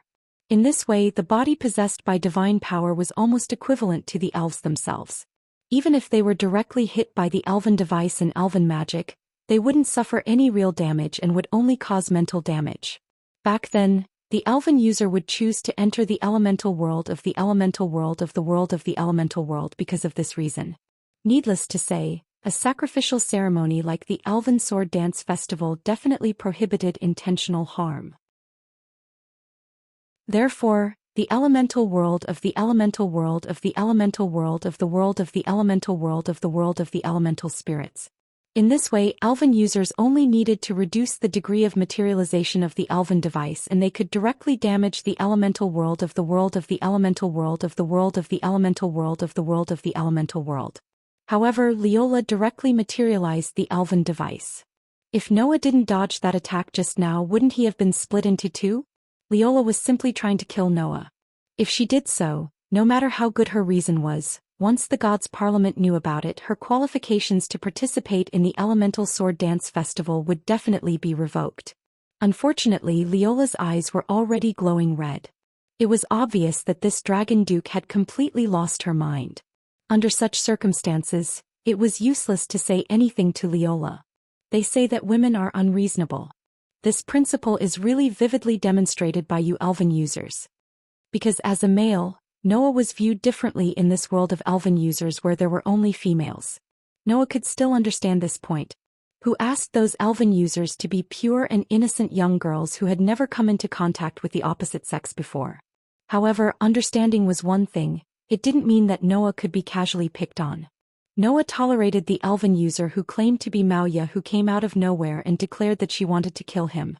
After all, Noah could be considered to have caused a lot of influence in this world. It wasn't strange that someone wanted to kill him. Not to mention this world, no matter which world it was, there would always be people who schemed to kill Noah. There was no need to find it strange at all. However, that didn't mean that Noah didn't have a temper. Those who killed would be killed by others. Since others wanted to kill Noah, then even if they were killed by Noah, they couldn't blame anyone. As for Leola, a Duke Long who had lost her rationality, Noah didn't want to be entangled with her at all. Therefore, almost at the instant when Leola's sword fell, Noah suddenly raised his hand and slapped heavily on Leola's sword. Smack! Along with a crisp sound, the elven device in Leola's hand was sent flying by Noah's slap. Wh! Leola couldn't help but change her expression. At this moment, a voice sounded in Leola's ears. Although your strength has increased greatly after the enhancement of the dragon blood, you've lost half of your rationality. Your attacks are too easily seen through. An attack of this level won't be able to hurt me. After saying those words, Noah's body arrived behind Leola. Then he ruthlessly chopped down on Leola's neck with his hand. Bam! Amidst the muffled sound, Leola's scarlet eyes widened. Then her pupils began to slacken. Ugh! Leola staggered a few steps forward and turned her head with difficulty to look at Noah. Noah Dole. After squeezing out those words, Leola fell limply to the ground. Noah extended his hand and caught Leola in his arms. For an instant, Noah could almost clearly feel the softness of Leola's delicate body and the elasticity of her plump upper body. This dragoness is surprisingly well endowed. After leaving such a thought, Noah placed the fainted Leola on the ground. Then he stood up and looked in the direction where Maoya disappeared. A commotion broke out in the surroundings. Clearly, the short exchange between Leola and Maoya earlier had already attracted the attention of the other people. Noah ignored the commotion around him and continued to stare in the direction where Maoya disappeared as he muttered to himself. For sister. At the same time, outside the city tower on the hill, a girl with dark gray pigtails walked out of the shadows and spoke in a very displeased tone. Come out. Just as Maoya's voice fell, a girl suddenly and silently appeared from another shadow. It was a girl who looked older than Maoya and was about 15 or 16 years old. The girl had a coffee-colored complexion. Her hair was emerald green, her eyes were crimson red, and she had a pair of long, pointy ears. She was from the same subhuman race as the merchant of the Skeleton Alliance, Vivian, who once gave Vercelia the incantation the Elfie tribe. Maoya spoke in an extremely displeased tone to the girl from the Elfie tribe. Lily, why did you stop me? It would be strange if I didn't stop you, right? The girl from the Elfie tribe named Lily frowned. You actually tried to kill a contestant of the Elven Sword Dance Festival in such a place. Do you want to be disqualified? Maoya doesn't care about that kind of thing. Maoya puffed up her cheeks. As long as I can kill that big brother who is pestering sister, Maoya will be satisfied. But if you do that, Lady Lillian Asubble will not be happy. Lily tried to persuade him. Not to mention you also plan to release the military elf sealed in the ring. That's too wasteful. Anyway, I have to use it sooner or later, right? Maoya didn't look regretful at all and glanced at Lily. Lily, every time Maoya wants to make a move, you always use sister to pressure me. Do you really think Maoya won't kill you? Lily's body froze on the spot. Maoya coldly snorted and turned away. If there's a next time, Maoya will definitely kill you. Lily heaved a sigh of relief. Chapter 1768. Idiot. In a rather spacious room, Claire was throwing a tantrum at Noah. Do you want to be disqualified? Engaging in a personal fight right before the start of the Elven Sword Dance Festival. This matter wasn't a big deal, but it wasn't a small one either. If the members of the House of Gods thought that Noah's personal fight with Leola was hindering his opponent's performance in the Elven Sword Dance Festival, it was entirely possible that it would be considered a violation of the rules. Noah could only express his innocence. I was just passing by. I didn't participate in any personal fight at all. It was that Maoya and Leola who suddenly started pestering me. What could I do? After Leola was knocked out, the people who rushed to the scene due to the huge commotion all thought that Noah and Leola were having a personal fight. It even caused a commotion. Later on, it was Leola who woke up and explained the matter clearly that the commotion stopped. However, Leola seemed to have completely targeted Noah. Before she left, she looked at Noah with a burning desire to battle even though there was no longer any arrogance and bloodthirst in her eyes. You are indeed not a simple person to be able to knock out my elven equipment so easily when I'm in the dragon blood awakening state. I look forward to having a proper battle with you during the Elven Sword Dance Festival. Leola only left after leaving these words that sounded very much like what a battle maniac would say. This made Noah feel like he was being cheated. He was really just passing by. Why did he cause so much trouble? But who is that Mao Ya? Alice expressed her doubts. She actually attacked a contestant right before the Elven Sword Dance Festival. Even if she wasn't a contestant, she would still be banned by the House of Gods, right? How would I know where that girl came from? Noah sighed. According to what she said, it seems like she wanted to kill me because she didn't want me to pester her sister. Pester her sister? Linley was stunned. Then she looked at Noah in disbelief. Could it be? Could it be that you attacked a cute girl the moment you arrived? Her words made the other innocent young ladies widen their eyes and cast cold gazes at Noah. So that's how it is. Then it makes sense. Claire glared at Noah. It's because you shamelessly attacked his sister that he wanted to kill you at all costs, right? I didn't expect that the man that Leanna Subble values is actually this kind of person. Fianna said regretfully. Undoubtedly, you have so many cute girls around you, yet you're still going to attack girls from other countries. Could it be that you, a male elf, have finally awakened your Demon King side? I really misjudged you. Alice teared up as if she had been betrayed. She pulled out the knight sword at her waist and pointed it at Noah's throat. I'm going to make you into chicken risotto. Noah fell silent. A second later, Noah narrowed his eyes and muttered to himself. Can't you have a more interesting reaction? How many times has it been? Seeing that Noah was powerless to explain himself, Claire, Linley, and Alice acted as if they had found evidence. They became agitated and made a ruckus, which annoyed Noah to no end. At this moment, Noah really had the urge to tie all of these girls up. Looking at this scene, Fianna blinked her eyes as though her prank had succeeded. So popular. If this situation was called popular, then Noah sincerely hoped that he was someone who wasn't loved by his uncle or grandma. At this moment, a knock on the door sounded, which made the group of girls stop fooling around. Then, before anyone could say anything, the door was directly opened by someone. Immediately after, a small figure suddenly rushed in from outside the door, rushing in the direction of Lin Seeley. Sister. Following this delicate and crisp voice, a small figure rushed in from outside the door and directly jumped into Lin Seeley's arms. What? Linley was startled. Everyone also looked over. In Lin Seeley's arms, a little girl was hugging her tightly. It was a little girl who looked about 10 years old. The little girl had a head of light blonde hair that was as gorgeous and noble as Lin Seeley's. She was wearing a small white dress, and her clear eyes revealed the innocence of a child. Her appearance was also very cute. Taking a closer look, this little girl was somewhat similar to Linley. Seeing this little girl, Linley cried out in surprise. Miryu?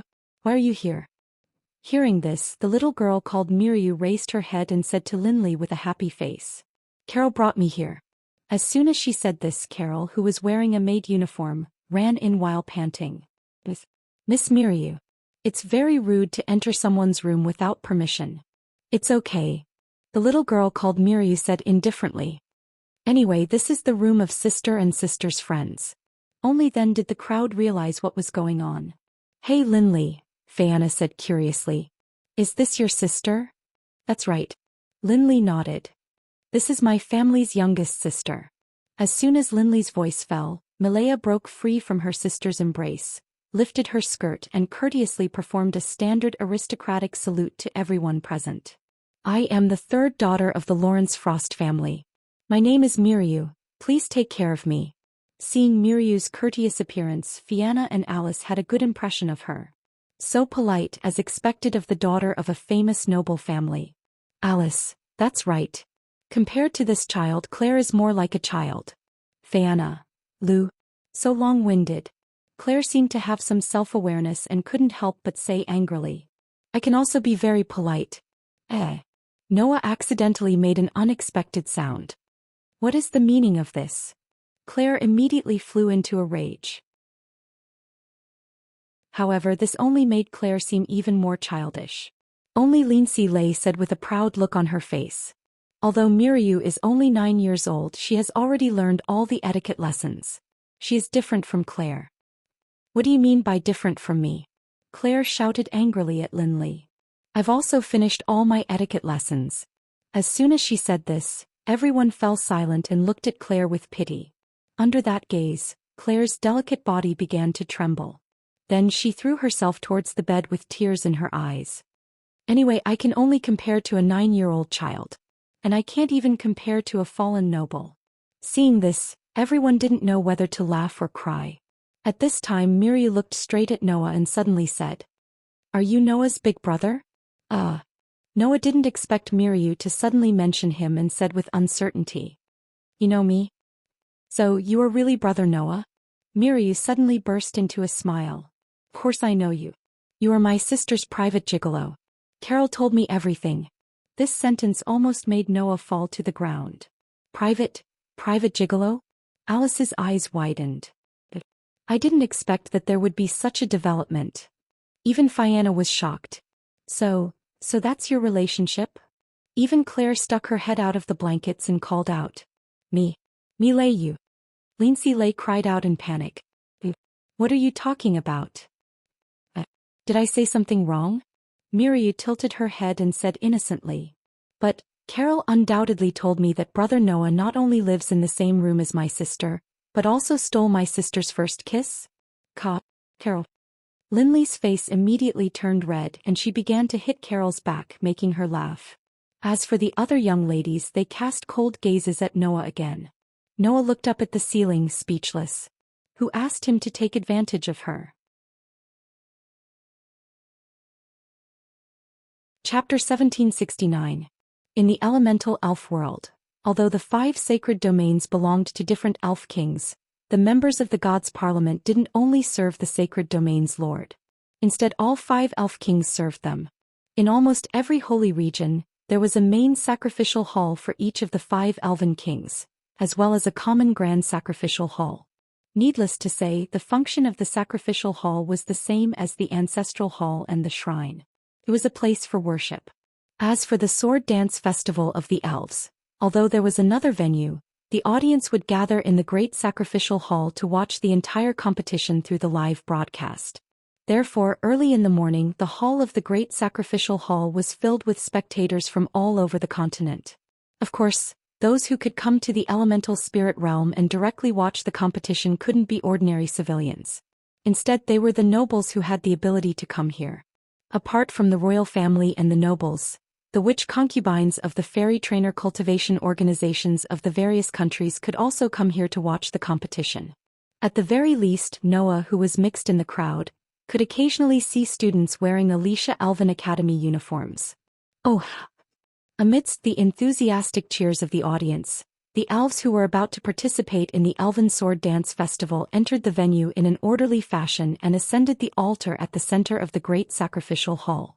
The surrounding cheers rose and fell one after another. Even if one didn't use their hearts to feel the enthusiasm of the audience, they could clearly feel it. Noah, who had climbed up the altar, saw a circular array. Teleportation array? It seemed that the teleportation array was the channel used to send the contestants to the competition venue. Looking at the teleportation array, Noah began to mutter in his heart. I hope it works on me. With Noah's special physique that could repel mysteries below the level of gods, if the mysteries were to be used directly on him, they would be ineffective against him. Therefore, Noah could only hope that the teleportation array would not be directly used on a person. Instead, it would be like the gate of the elemental fairies. It would only be effective if it opened a door for him to pass through.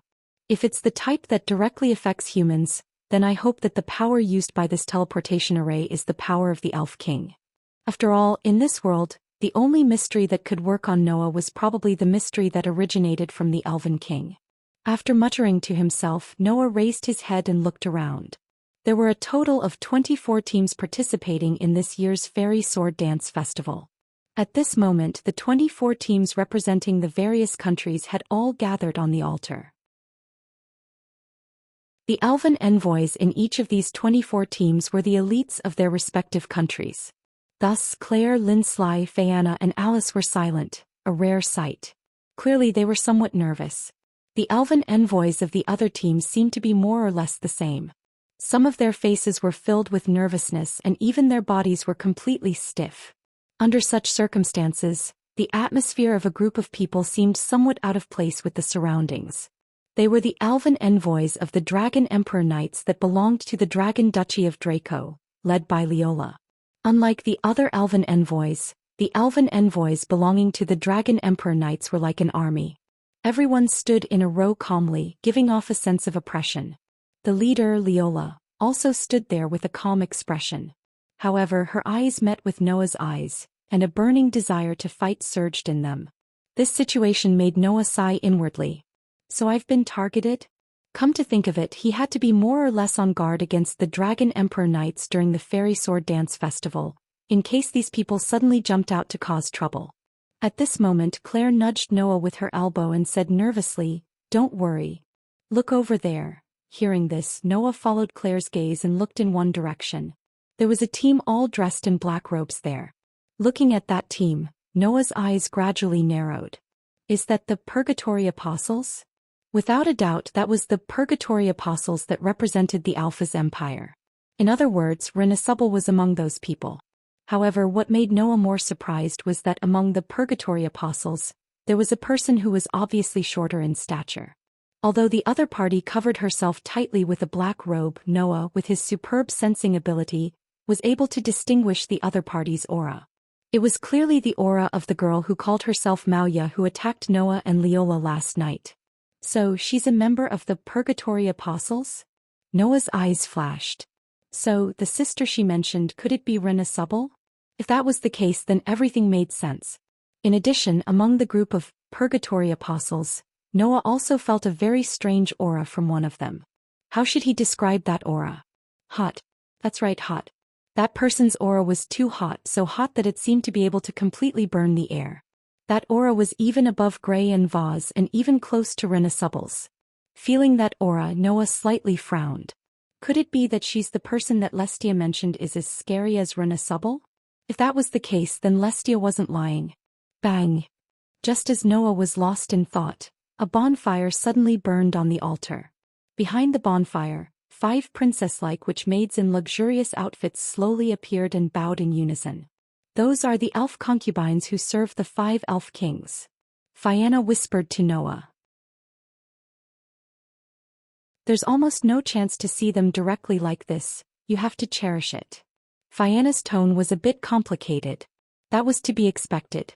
After Rubia Elstian betrayed the elf king, Fianna should have inherited her position and become the new elf concubine. However, at that time Fianna had already lost her ability as an elf envoy and was forced to withdraw from the election, becoming the so-called lost elf concubine. Now, looking at the 5 elf concubines on the high platform, Fianna's emotions were definitely complicated. However, Fianna's emotions did not stop the flow of time. The appearance of the 5 elf concubines was only to announce the content of the Elven Sword Dance Festival. First, the stage of the Elven Sword Dance Festival was a vast forest area in the north of the floating island. It was a dangerous area where wild magic beasts and wild elves ran rampant. The representatives of each country would be randomly sent in teams and would compete in the competition for 7 days. Meanwhile, each country's representative contestant would receive a special spirit organ. That elfor was called a magic stone. The outcome of the competition would be decided by the magic stones. The contestants had to carry the magic stones with them. Once a magic stone was taken away, they had to take it back within 1 minute. Otherwise, the small teleportation array in the magic stone would activate and forcibly teleport the contestant who lost the magic stone back to the Great Shrine.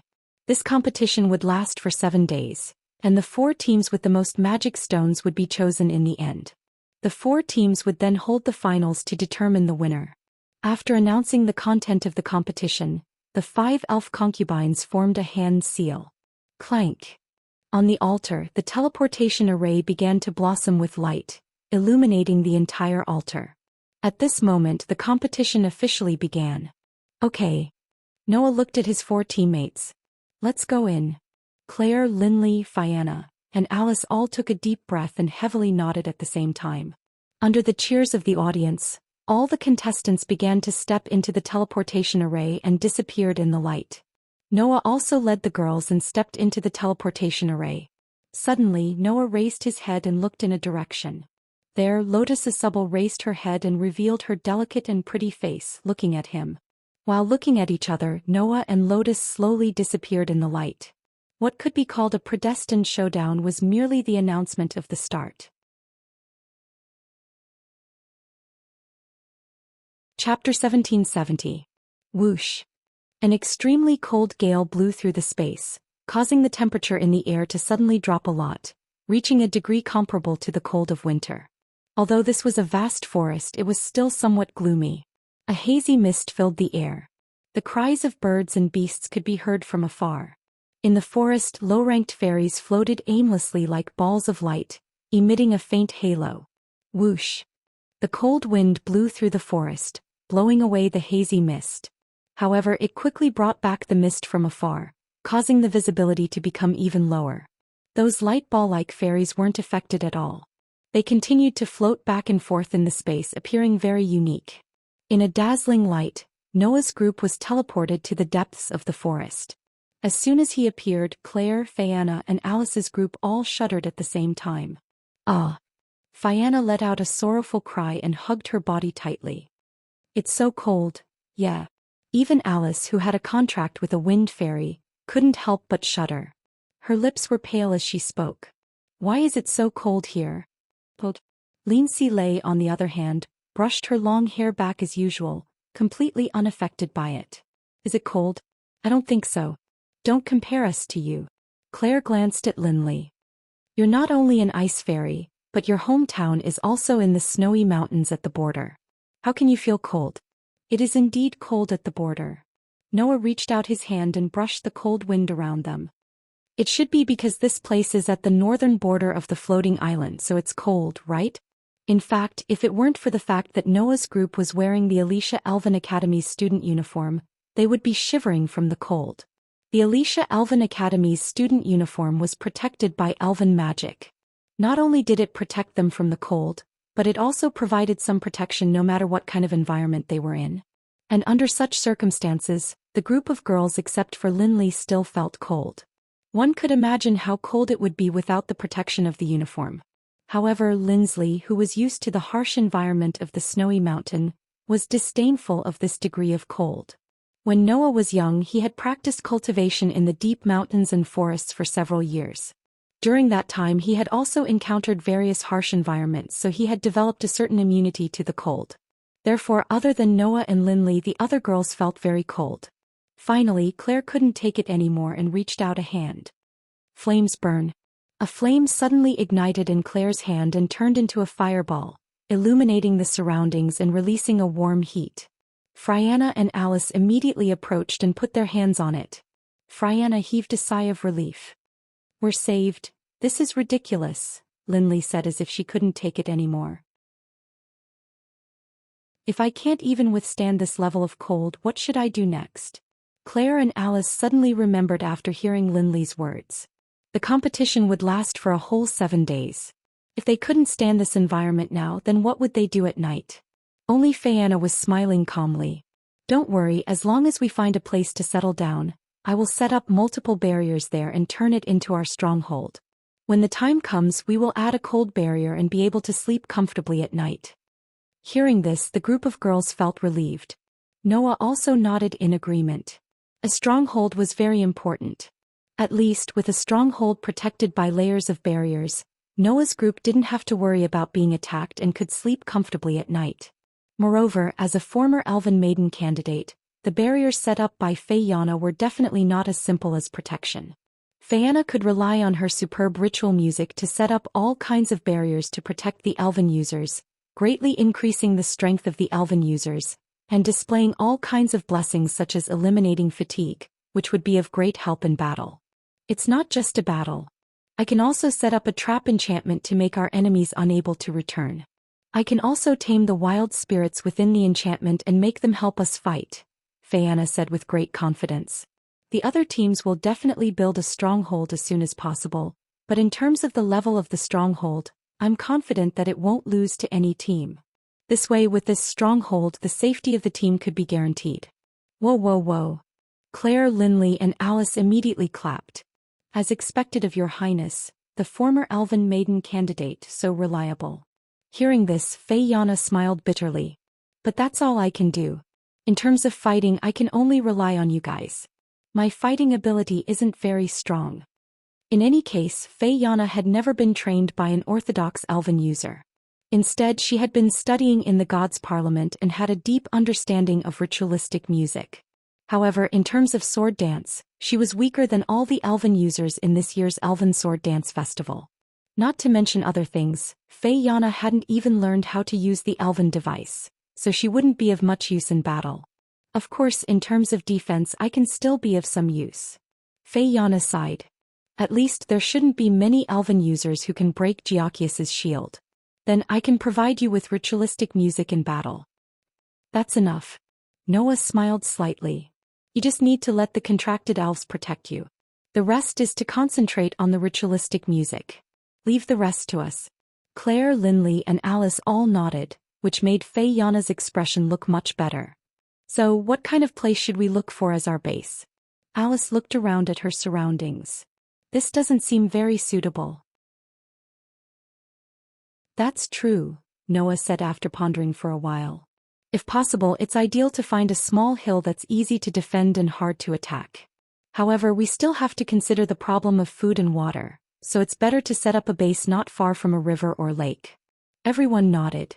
During the Elven Sword Dance Festival, the contestants could bring some necessities with them, but there was a limit to the weight.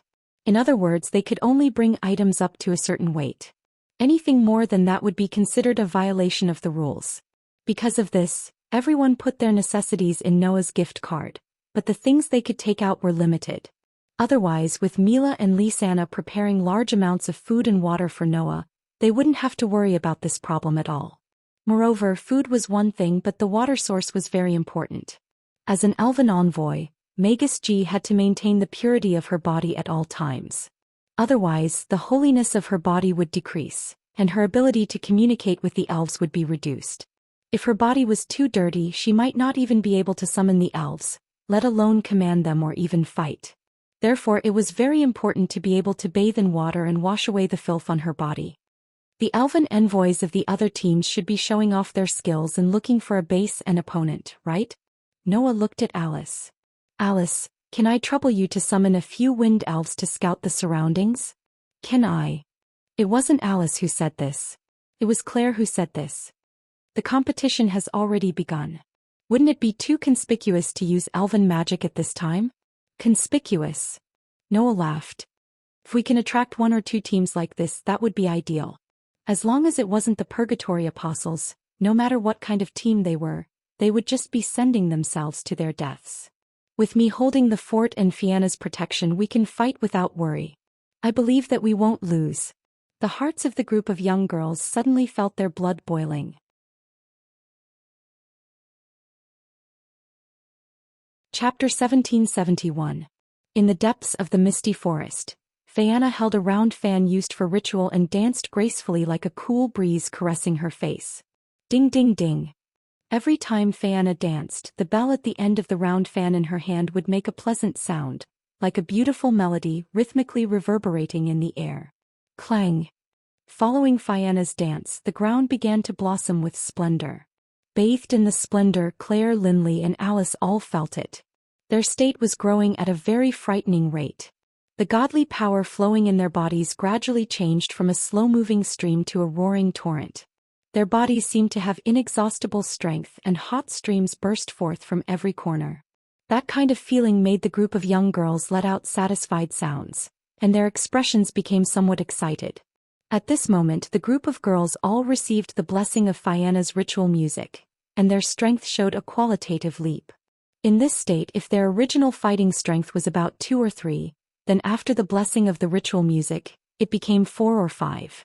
In other words, under the blessing of Fianna's ritual music, the group of girls' fighting strength nearly doubled.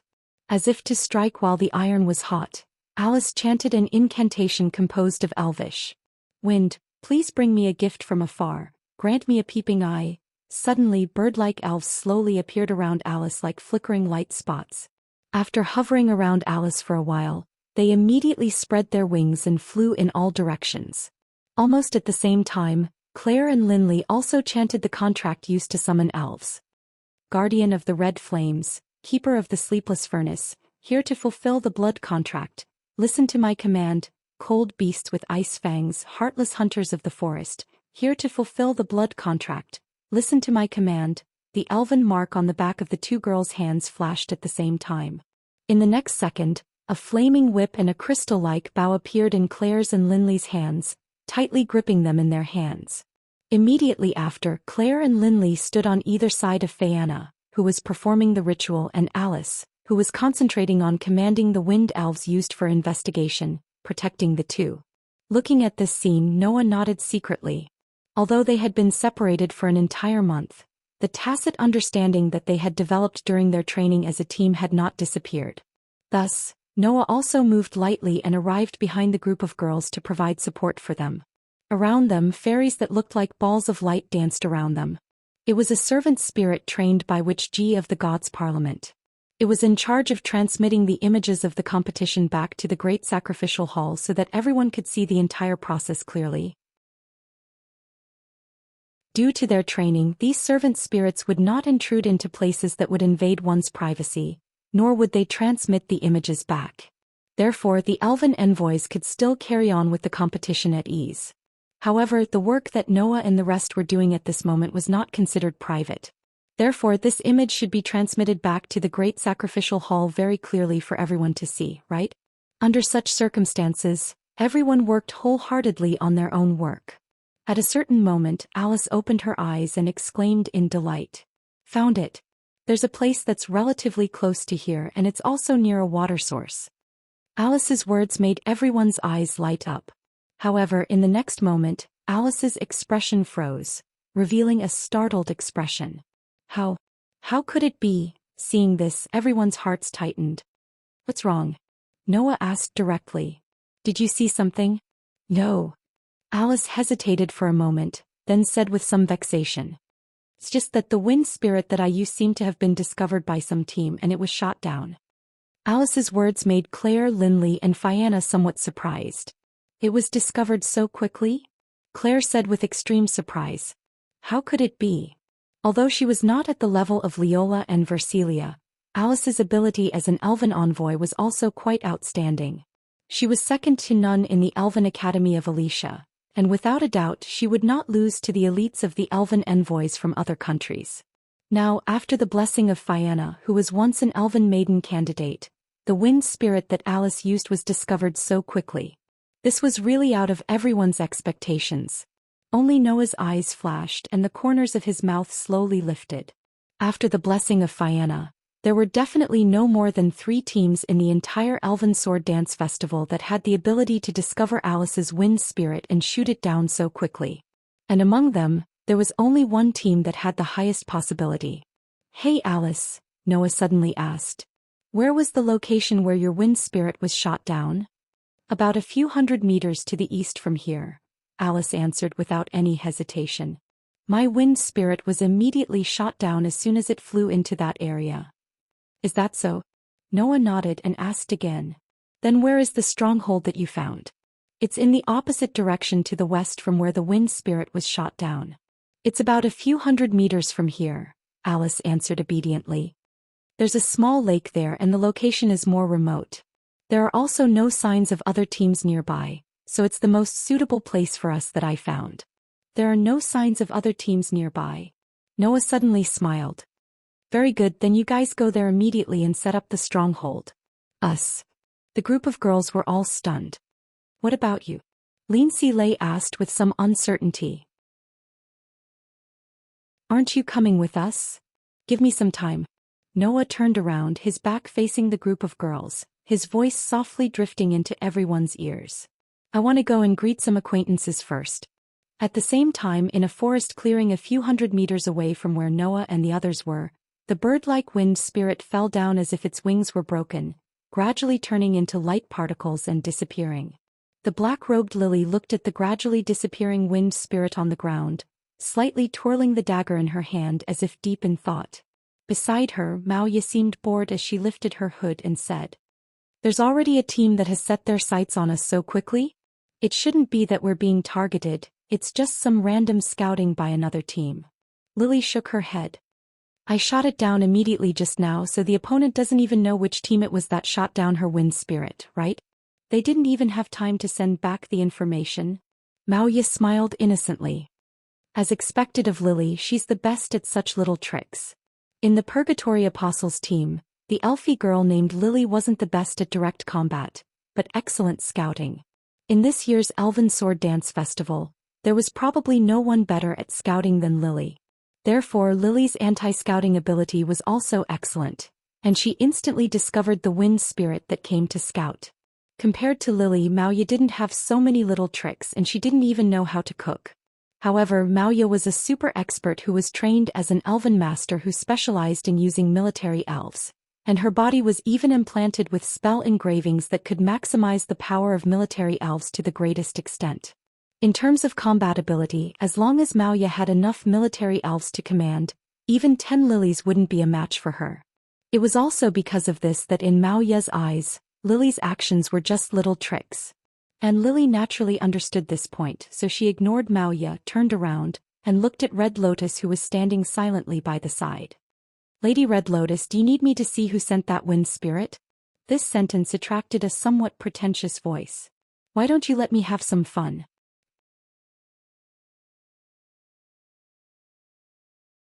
Chapter 1772. Why don't you let me have some fun? With such a voice, the atmosphere in the entire space became tense. Soon after, a young woman seemed to appear out of nowhere behind Honglian, Maoya, and Lily. She slowly walked forward. It was a girl with beautiful blue hair that was cut to the side of her neck. The bright color of her hair was quite eye-catching. She was wearing a flirtatious dancer's costume and had a thin veil covering the lower half of her face. She was a young girl that seemed out of place with the other members of the Purgatory Apostles. The young girl had a hazy smile on her face as she said so. Although the Elven Sword Dance Festival has just begun, I can't wait to go hunting. The young girl's words made Lily frown and made Maoya show an unhappy expression. However, it did not make Red Lotus waver in the slightest.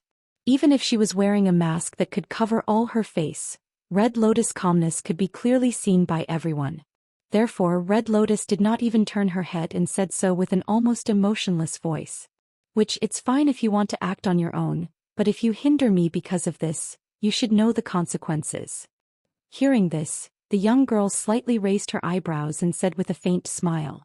That's really scary, but do you dare to make a move against me? The young girl's words were not without reason. The young girl's name was Sarah Khan. She was the princess of the Alpha Empire and also the 5th member of the Purgatory Apostles. Although she was a member, in fact, as seen on the surface, Sarah was very out of place in the Purgatory Apostles. The reason was very simple. It was because Sarah was not on the same side as the others. Well, it should be said that the Purgatory Apostles were not on the same side in the first place. Lotus accepted Red Lotus' invitation to join the Purgatory Apostles because she wanted to be able to fight Noah. Red Lotus connected with the Alpha Empire for her own purpose and attempted to use the Alpha Empire to sneak into the Elven Sword Dance Festival. She even wanted to obtain enough benefits from the Alpha Empire. Maoya and Lily were the same as Lotus. They were both orphans in the academy. The difference was that Maoya maintained an almost morbid longing for Lotus. No matter what, she only listened to Lotus. Lily was unusually loyal to Red Lotus and gave her everything to Red Lotus. Because of this, the two of them became the 3rd and 4th members of the Purgatory Apostles, barely forming a team. As for Sarah, she was completely sent by the Alpha Empire to monitor the rest of the people. Therefore, this team was not united at all. Instead, it was truly fragmented. At the very least, Sarah would never be completely devoted to Red Lotus. As the princess of the Alpha's Empire, Sarah did not believe that Red Lotus, who had been using the name of the Alpha's Empire in all aspects, would attack her at this time. However, this confidence was quickly. Red Lotus's entire body seemed to be burning with flames. Red light rippled from the outline of her body. She turned her head and under the ghostly mask, a pair of eyes that seemed to be emitting scarlet light was nailed to Sarah's body. Do you want to give it a try? Which, sensing the terrifying aura emanating from Honglian's body, the smile on Sarah's face froze. After a moment of silence, she raised her hand in surrender. Okay, I'm just kidding. Don't take it so seriously. Red Lotus did not say anything else. Instead, she looked straight at Sarah. When the smile on Sarah's face began to change, Red Lotus withdrew her gaze and said, "You should understand. The Alpha Empire provided me with an identity so that I could participate in the Elven Sword Dance Festival. They even provided Maoya with military elves. That's just a deal. You support us, and we will use the victory of the Elven Sword Dance Festival as a reward to let the Alpha Empire obtain the protection of the Elven King. To put it bluntly, we are using each other. So put away your so-called princess act and don't test my patience." Sarah couldn't help but feel a little angry when she heard his rude words. However, she had to admit that Sarah did not have the right to be angry. Just like what Red Lotus said, they were only using each other with the Alpha Empire. That was why the Alpha Empire sent Sarah to monitor Red Lotus and the others. In other words, Red Lotus was only being monitored by the Alpha Empire. She was not being allowed to do whatever she wanted. If Sarah had really ruined the plan that Red Lotus had painstakingly planned because of her unauthorized actions, Red Lotus would definitely not mind killing Sarah. Unfortunately, Sarah had not found a way to fight against Red Lotus yet. Left with no choice, Sarah could only swallow her anger in her heart.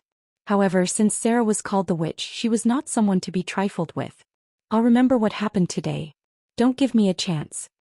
With that thought in mind, Sarah suddenly thought of something. She turned her head and looked in another direction. Her eyes glowed as if she was staring at her prey. "Besides, my mission is not just to monitor you." As far as Sarah's eyes could see, Lotus had been silently looking into the distance. Her black robe fluttered in the wind.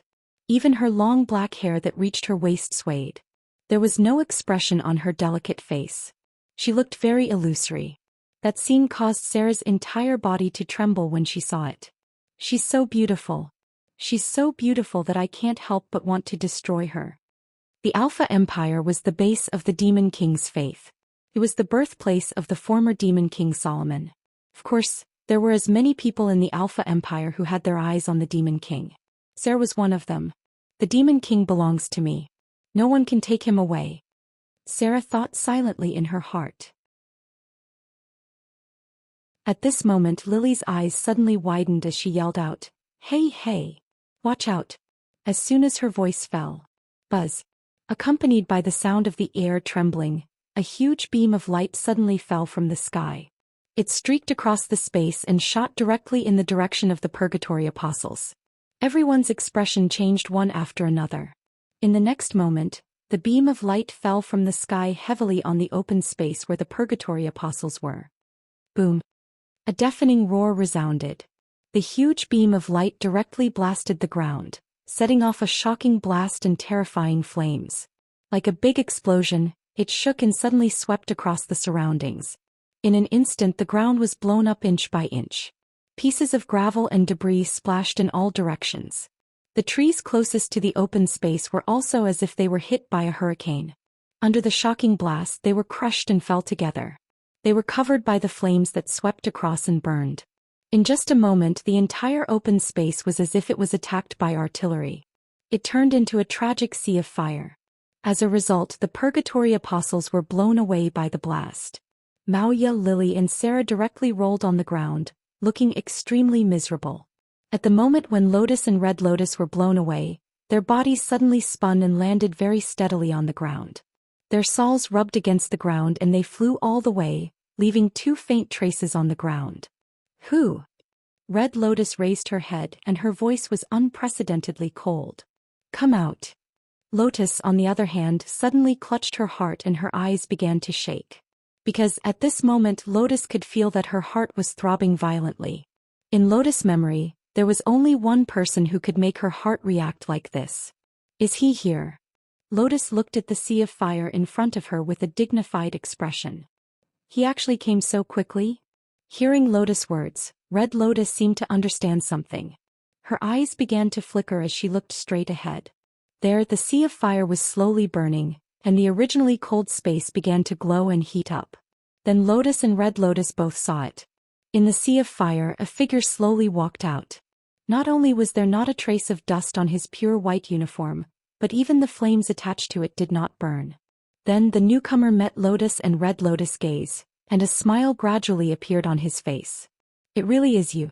It couldn't be better if I guessed correctly.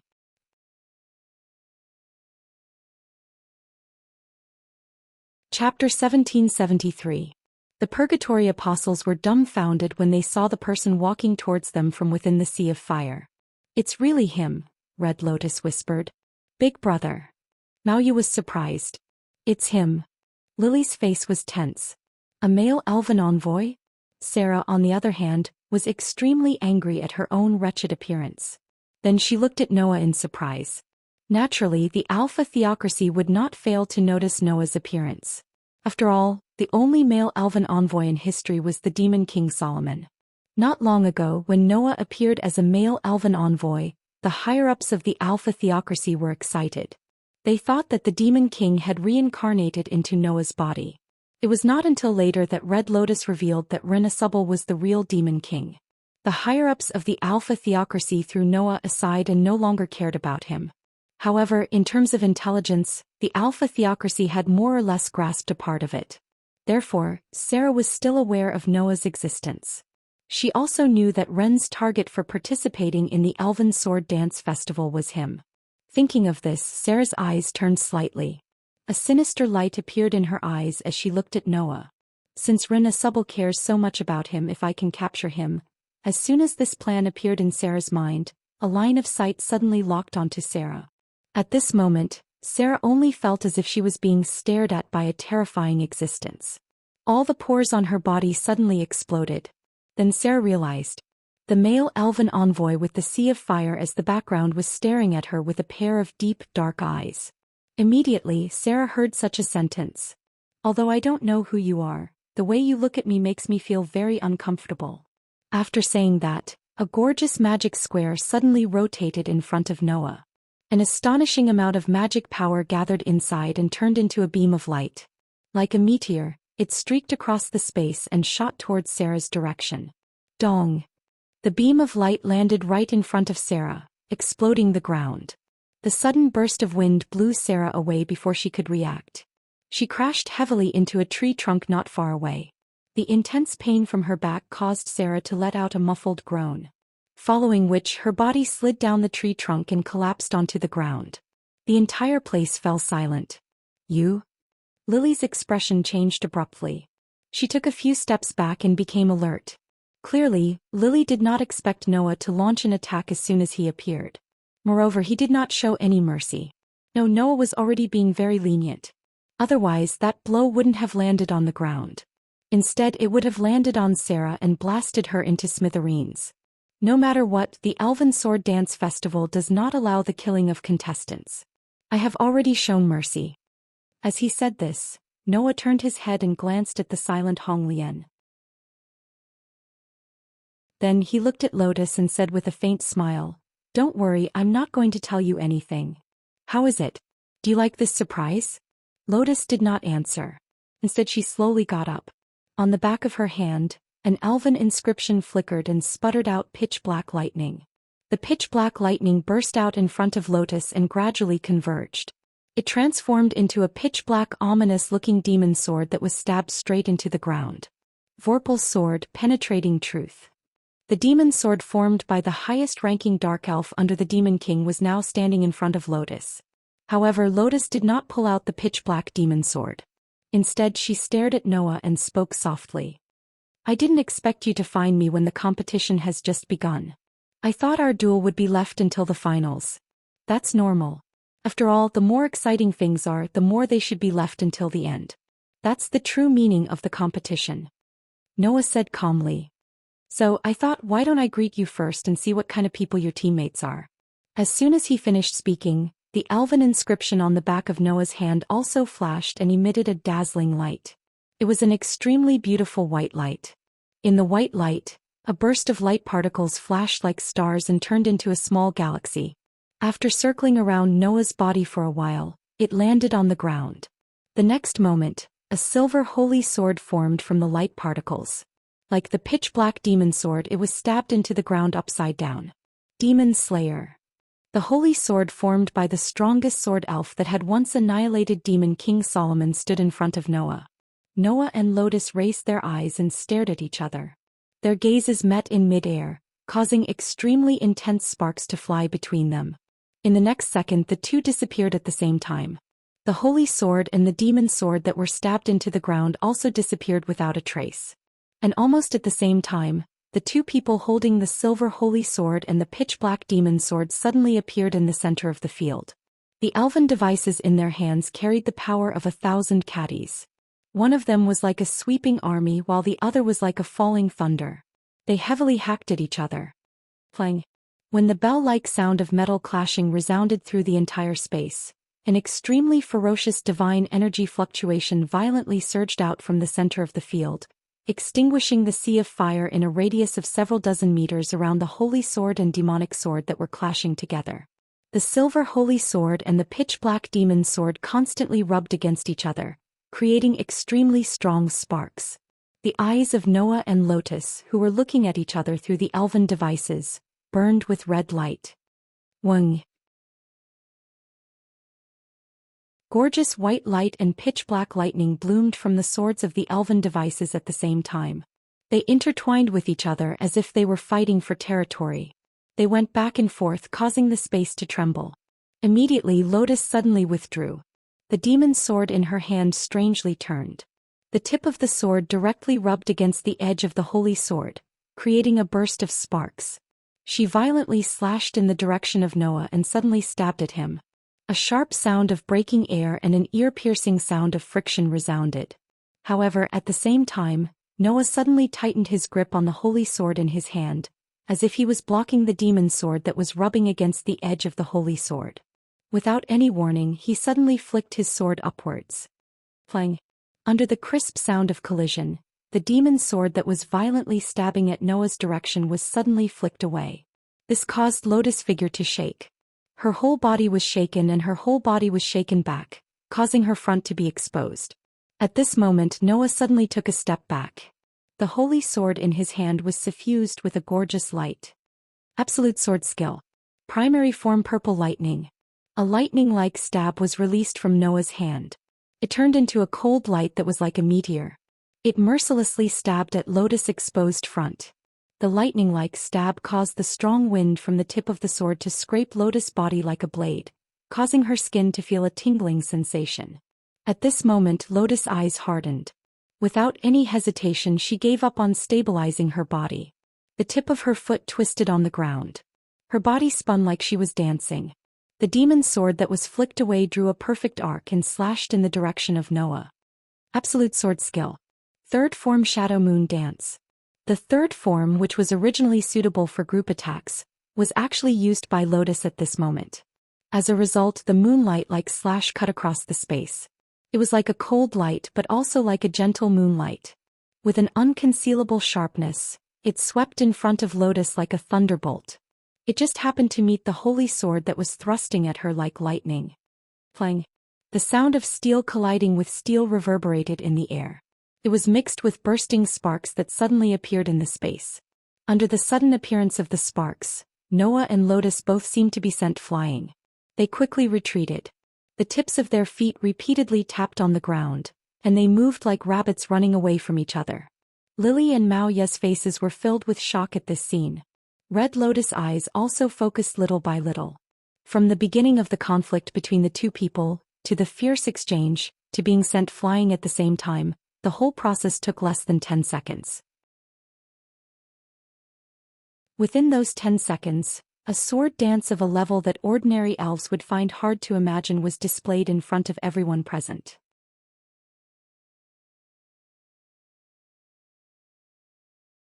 Chapter 1774.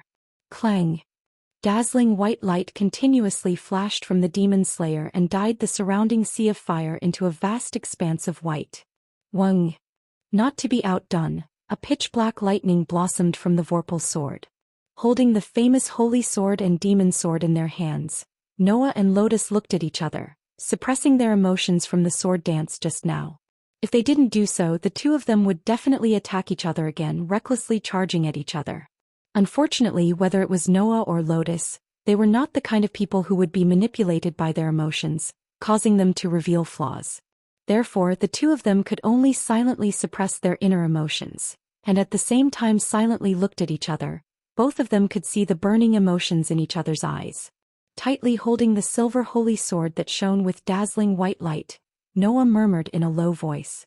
As elven users who both use absolute sword skills, it seems that it will be very difficult to determine the winner in this aspect. At the very most, Noah had learned the absolute sword skills for less than half a year. Lotus, on the other hand, had learned the absolute sword skills from Gray and Vath after escaping from the teaching academy 4 years ago. In terms of time, the proficiency of the absolute sword skills that the two of them had mastered was not at the same level at all. However, the power of the absolute sword skills that Noah used was not below that of Lotus. The reason was not that Noah was more talented than Lotus in swordsmanship, but because the Godslayer would become stronger as long as he fought. In less than half a year, Noah had improved his absolute sword skills. But even so, if they only used the absolute sword skills, Noah was still unable to suppress Lotus. It could be seen that Lotus was talented in swordsmanship and how long she had been immersed in it. Lotus seemed to have the same feeling, looking straight at Noah, and said so. It seems that if we only compete in swordsmanship, we won't be able to determine the winner. An extremely dense darkness began to fluctuate from Lotus's body. So, I'll have to show some of my true abilities. As she said this, the dense darkness that fluctuated from Lotus's body turned into a fierce divine power, madly pouring into Lotus's body. Wung! Instantly, the elven device in Lotus's hand, named Vorpal Sword, emitted an even deeper black lightning. It grew stronger and stronger, to the point where one's eyeballs started to hurt from the intensity of the lightning. Feeling the surging divine power continuously pouring into Lotus's body, Noah's eyes gradually narrowed. Noah could clearly feel it. Lotus's aura once every second. The divine power of energy that Lotus's aura, it was extremely of Lotus's aura. Of Lotus's, of course, of Lotus's, of Lotus, of course, Lotus's body, Lotus's of his, of Lotus, of Lotus, of Lotus, of Lotus. Soon after, Lotus slowly opened her mouth. The Elven King is the embodiment of the world's elements, a transcendent existence that is in charge of the world's elements. My body contains the power of the Dark Elven King, and this power is related to it in my heart, so I can perfectly control it. Do you know what this means? While speaking, the dark flames burning from Lotus's body continued to expand, and Lotus's aura also continued to strengthen. It means that like the Elven King, I can control the world's elements. Whether it's the human world or the world of elemental elves, the element of darkness will fall under my control. I can obtain power comparable to the Elven King, and by continuously absorbing the element of darkness, I can transform it into endless divine power. I can even let my body undergo rapid regeneration, making it eternal. What you need to face is this kind of power. The dark flames burning from Lotus's body had already expanded to the point where they soared into the sky and into the clouds. Finally, when it had expanded to the limit, Lotus's aura had skyrocketed to the point where Noah had to face it. At this moment, Noah could feel a faint threat from Lotus's body. At the same time, Lotus's aura also told Noah the extent of her power. That aura was already more powerful than Naz, who had obtained Ignir's power. And Naz, who had obtained Ignir's power, was infinitely close to 4 digits. More powerful than Naz at that time, which meant that Lotus had reached that level. 4 digits. That was already enough of a threat. Noah smiled. His smile was very pleasant. Very good. Otherwise it wouldn't be interesting. As soon as he finished speaking, a terrifying divine power also skyrocketed from Noah's body, turning into a huge phosphorescent beam of light. It stirred the air and in the tremor of space, soared into the sky, straight into the clouds, forming a contrast with the dark flame pillar. Although I don't have the power of the Elven King, my Aster's power is not inferior to the Elven King's. I can't control the elements of the human world and the elemental world to obtain an eternal body, but if it's just endless divine power, I also have it. Noah pointed the demon slayer in his hand that was emitting a dazzling white light at Lotus, whose pupils were slowly shrinking, and made a declaration in an unrestrained manner. The strongest sword dancer, the successor of the Demon King, the reincarnation of the Dark Elven King, do you want to compete with me to see who is stronger? The astonishing divine power was like a violent hurricane, turning into a dazzling beam of light that soared into the sky, while stirring up layers of waves of impact, stirring up the surrounding atmosphere, and causing the ground where Noah was standing to shake slightly. In response, Lotus only raised the demon's sword in her hand, and a smile appeared on her delicate face. "You are indeed very strong. This is good. If not, then I can't verify whether my fate should be changed by you." After saying that, Lotus also pointed the elven magic device at Noah and loudly declared, "Come, prove that you are stronger than me." The dense darkness that swelled from Lotus' body became violent, as if it was stirring up the atmosphere of the entire world, repeatedly shaking. Under such circumstances, the atmosphere in the space became more and more tense, causing Maya and Lily, who were suppressed in place by the two terrifying powers, to hold their breaths, and their faces became pale little by little. Just as this unprecedented battle was about to break out, Noah suddenly changed the topic. "However, let's leave this matter for later." After saying that, the terrifying divine power that burst out from Noah's body dissipated in the air little by little, and finally completely disappeared. Maya was stunned. Lily was stunned. Even Lotus was stunned on the spot, and for a moment she didn't have time to react. "I've said it before. I'm just here to say hello." Noah shrugged. "Being able to confirm the extent of your true strength is already a great gain." As he spoke, Noah glanced to the side and curled his lips into a smile. "Besides, if I continue to fight with Lotus Asubble, you won't continue to watch, right, Miss Unknown?" Lotus seemed to remember something and looked to the side. There, wearing a ghostly mask, Red Lotus was staring straight at Noah, a faint flame fluctuating from her body. While everyone was stunned by the power of Noah and Lotus, Red Lotus was the only one who didn't show any abnormality. And the aura that fluctuated from Red Lotus' body made Noah certain that this person was not simple. "Although I am very curious about you, it is somewhat troublesome to face the two of you at once. Today's greeting will end here." Noah looked at Lotus. "See you next time, Lord Demon King." As soon as he finished speaking, Noah tapped the tip of his foot and leaped backward. He leaped into the burning sea of fire and disappeared. Lily stood up almost reflexively, but was greeted by Red Lotus' indifferent voice. "Don't chase. Even if you catch up, you are not his opponent." Lily froze in place and fell silent. Lotus stared in the direction where Noah disappeared, her eyes never moving, standing in place for a long time without moving.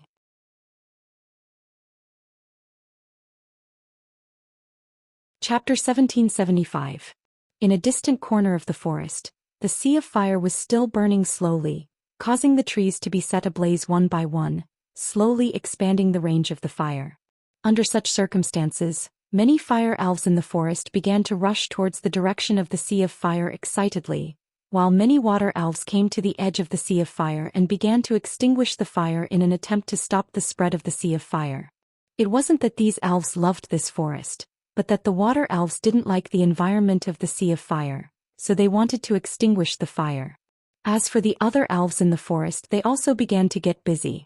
Some left the sea of fire, while some rushed towards the sea of fire, causing the originally gloomy forest to become lively.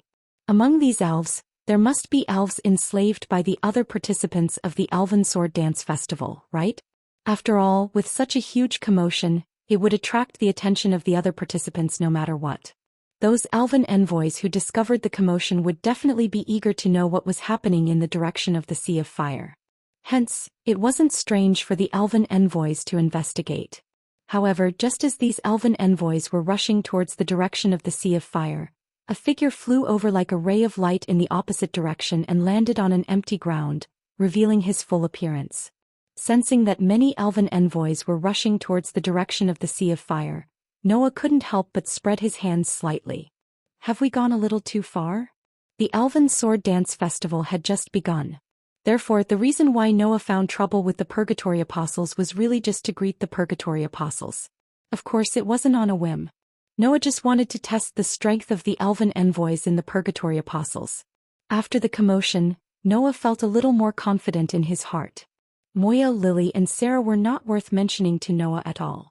However, Lotus's strength, Noah finally tested it out. The strength of the Dark Elven King really can't be underestimated. The Elven King who ruled over the various elements that made up the world and ruled over all the elves. To put it in an extreme way, these existences were the world itself. In the elven wars of the ancient era, the Dark Elven King was able to fight against the other 5 Elven Kings by himself. One could well imagine how powerful the Dark Elven King was. Thinking back to Claire, her elder sister betrayed the Fire Elf King.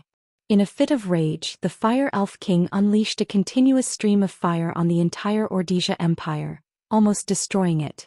As an existence that could fight against the other 5 Elf Kings at the same time, the Dark Elf King shouldn't be weaker than the Fire Elf King, right?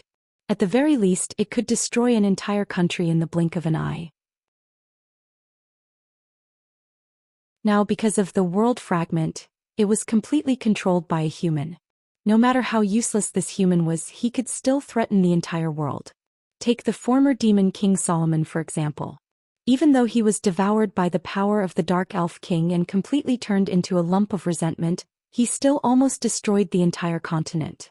As an existence who had perfect control of that power, Lotus's strength could only be stronger than Solomon's. Thus, long before Noah more or less had some guesses about Lotus's strength. Even Aconarolia, who also destroyed a huge country, can reach 4 digits. It's not strange that Lotus can reach 4 digits. As he muttered to himself, Noah fell into deep thought. But that masked elven envoy, even when Lotus and I revealed our true strength, she was still able to remain calm. Could it be that she really has the same level of strength as Lotus? If that was really the case, then it meant that there were 2 4-digit existences among the Purgatory Apostles. Even if it was Noah facing 2 4-digit existences, he would only have a headache. It's just that I have the power of the strongest sword elf, and Lotus has the power of the Dark Elf King, in addition to endless divine power. Only then can they reach 4 digits. If that masked elven envoy can also reach 4 digits, then what is she relying on? Noah's brows slightly furrowed. Even if she contracted with a mythical level elf, she shouldn't be able to reach 4 digits, right? Although mythical level elves were second only to the Elven King, compared to the Elven King who governed the elements that made up the entire world, it was estimated that the difference was more than just a little. Even if she contracted a mythical level elf, it was already very strong to reach 5 digits. No matter what, she shouldn't be able to reach 4 digits. But if Red Lotus was only at 5 digits, it was absolutely impossible for her to be so calm in front of Noah and Lotus, who had exploded with 4-digit power. There must be something I don't know, Noah asserted. This trip was indeed the right one. To be able to test Lotus's general strength and learn some of Red Lotus's abilities, this trip was already very rewarding for Noah. Moreover, Noah could also be sure that among the Purgatory Apostles besides Lotus and Red Lotus, there was no third person that he needed to pay attention to. To be able to obtain this information, that's enough. Although he still didn't know what Red Lotus's specific strength and reliance was, as long as the fairy sword dance was not stopped, sooner or later, Noah would have to face her. When that time comes, everything will naturally be revealed. Thinking about this, Noah was just about to lift his feet and leave when the fairy device in his hand suddenly lit up and turned into a burst of light particles. Immediately after, Aster appeared from the light particles. Aster. Noah was slightly stunned. He didn't expect Aster to suddenly appear. Vaster. Aster, on the other hand, had a very rare hesitant look, a pair of mysterious eyes filled with uncertainty. Seeing this, Noah was somewhat suspicious. He reached out his hand, touched Aster's head and asked, "What's wrong?" Hearing this, Aster still looked a little hesitant. But after a while, Aster lifted his head, looked at Noah and said, "What do you think?" The masked fairy envoy gave me a very familiar feeling. A very familiar feeling. Noah was stunned and was surprised. "Do you know the masked fairy envoy?" "No, in my memory, I have never seen a fairy envoy with such a scorching aura." Aster shook his head. "But in that person's aura I do feel a very familiar feeling." Saying this, Aster slowly lowered his head as he muttered in a low voice. "That feeling is exactly the same as Alicia Edith's." With this, Noah's expression slightly changed. He was surprised. Alicia Edith. This name, to the people of this world, was like thunder in their ears. Because this girl once annihilated the Demon King, saved the continent and was called the Saintess of Salvation. In other words, she was Aster's previous master. Other than Noah, she was recognized by Aster, but also died because of Aster's curse. That masked fairy envoy had the aura of the Saintess of Salvation? How could that be? Are you sure? Noah's expression became serious. Did you really feel the aura of the Saintess of Salvation from that masked fairy envoy? Maybe it's just an illusion. For the first time, Aster became extremely hesitant and unconfident. That fairy envoy's aura is very different from my previous masters. Moreover, Alicia should have died because of my curse. Noah could clearly hear it. Aster's voice was extremely shaken. Obviously, the aura of the Saintess of Salvation from Red Lotus caused Aster's heart to be greatly confused. Looking at Aster, Noah was a little worried. He squatted down and kept his eyes parallel to Aster's. He stared at Aster and said softly, "Are you okay?" Under Noah's worried gaze, Aster's heart calmed down. "I am Master's sword." Aster met Noah's gaze. "Whether that person is Alicia or not, this will not change." Noah smiled and did not speak. He reached out and hugged Aster, silently comforting him. Aster also reached out his hand and hugged Noah tightly, trying to calm himself down.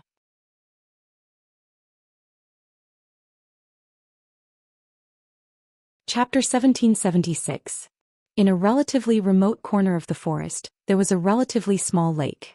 Beside the lake was a lawn. On the lawn, Claire, Linley, Fianna, Alice, and the other girls had set up their tents. There was even a bonfire in the center, slowly burning. This was the camp of the fairy tale team. The surrounding area had already been set up by Fianna, turning into a solid stronghold for the team. Staying in this stronghold, the members of the fairy tale team would not only receive all kinds of protection, but their strength would also increase by leaps and bounds. Even their divine power would be continuously replenished as supplies. Moreover, Fianna had set up various traps in the surroundings.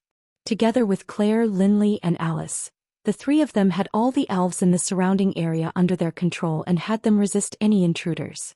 In less than a day she was able to set up so many powerful and varied barriers. From this one could see Fianna's ability. As a former fairy maiden candidate, Fianna's ability in this aspect was indeed unquestionable. However, Fianna herself was not very satisfied with the current results. She said that there were still many barriers to be set up and there were still many things to be done. After tomorrow this stronghold would be truly finished. Regarding this, the members of the fairy tale team naturally did not have any objections, leaving all of them to Fianna. As for the rest of the girls, they would help Fianna adjust the surrounding elves, making them display the effect of resisting the invaders, while also taking care of the rest of the work. Claire was in charge of chores in the camp, such as collecting firewood, picking wild fruits and hunting game, ensuring the operation of the camp. Linley was in charge of the meals in the camp, ensuring that the members of the team had 3 meals a day. Alice was in charge of scouting outside the camp, investigating the movements of the other teams. And in the assignment, Noah was in charge of patrolling, eliminating some magic beasts hiding in the stronghold, ensuring the safety of the camp. Perhaps because everything that happened in the stronghold was private, there were no enslaved elves that could constantly send images back to the Great Sacrificial Hall. Therefore, after the distribution of work, everyone could rest assured and recuperate here. They could even cleanse themselves in the water. Of course, it wasn't just Claire, Linley, Fianna, and Alice. There was also Noah, the male elf user. In light of this, Claire's group used stones to create a hot spring-like pool in a corner of the lake, and then set up a curtain around the pool. That was the place where the young girls would enter the water to wash their bodies. As for Noah, he was strictly forbidden from entering that place. These were all matters that had been decided before the camp was set up. Moreover, most of them were decided upon by Noah before the sword dance of the elves. Therefore, after arriving at this place, everyone moved swiftly and decisively. Before the sky turned dark, they set up the camp and set up a barrier. Only when the sky was almost dark did Noah arrive, allowing the group of girls to relax. After learning that Noah had gone to find trouble with the Purgatory Apostles, the group of girls was shocked beyond words. You went to find trouble with the Purgatory Apostles alone? Beside the bonfire, Claire seemed to be at a loss for words as she opened her mouth. I can't believe you could come back in one piece. I'm just going to say hello to them. Noah shrugged. Moreover, there are only 2 people in the Purgatory Apostles who can threaten me. The rest are not even worth mentioning. But that team has Rena Subble. Linley seemed to be at a loss for words. Others can't wait to avoid them, but you actually went to find them. It's not like there are no benefits. At least I obtained a lot of useful information. Now I can make some preparations. Noah scratched his face. No matter what, that purgatory apostle is a threat. Since I have the strength to break in, how can I not try? That's true.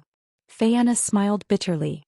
Perhaps you are the only one who has the ability and the courage to challenge a party with the strongest sword dancer. The one who shot down my spirit servant was a purgatory apostle, right? Alice bit her finger, somewhat unwilling to give up. It seems that I need to be more careful in the future. There seems to be an elven envoy from the Elfie clan in the Purgatory Apostles. Her investigative abilities aren't weak. If you want to bypass her and obtain information about the Purgatory Apostles, it won't be that easy. Noah said. Apart from that, the envoy called Moya is also in the Purgatory Apostles. From my deduction, she seems to be an expert specially trained to use military spirits. She should have a powerful military spirit in her hands. There's also a guy whose name I don't even know. However, he was insta-killed as soon as he appeared, so I didn't obtain any useful information. Insta-killed. The girls were all speechless. The elven envoys who were able to participate in the elven sword dance were all elites of their respective countries. Even if they weren't at Lyanna Subble's level, they wouldn't be weaker than them, right? For such an opponent to be insta-killed by Noah was too much of a blow to their confidence. Forget it. As for that person's information, we'll look into it later when we have the chance. Claire changed the topic. Don't forget, apart from the Purgatory Apostles, the other teams are also quite a threat. For example, the Dragon King Legion that represents the Dragon Duchy of Doragonia is a big enemy. Alice nodded in agreement.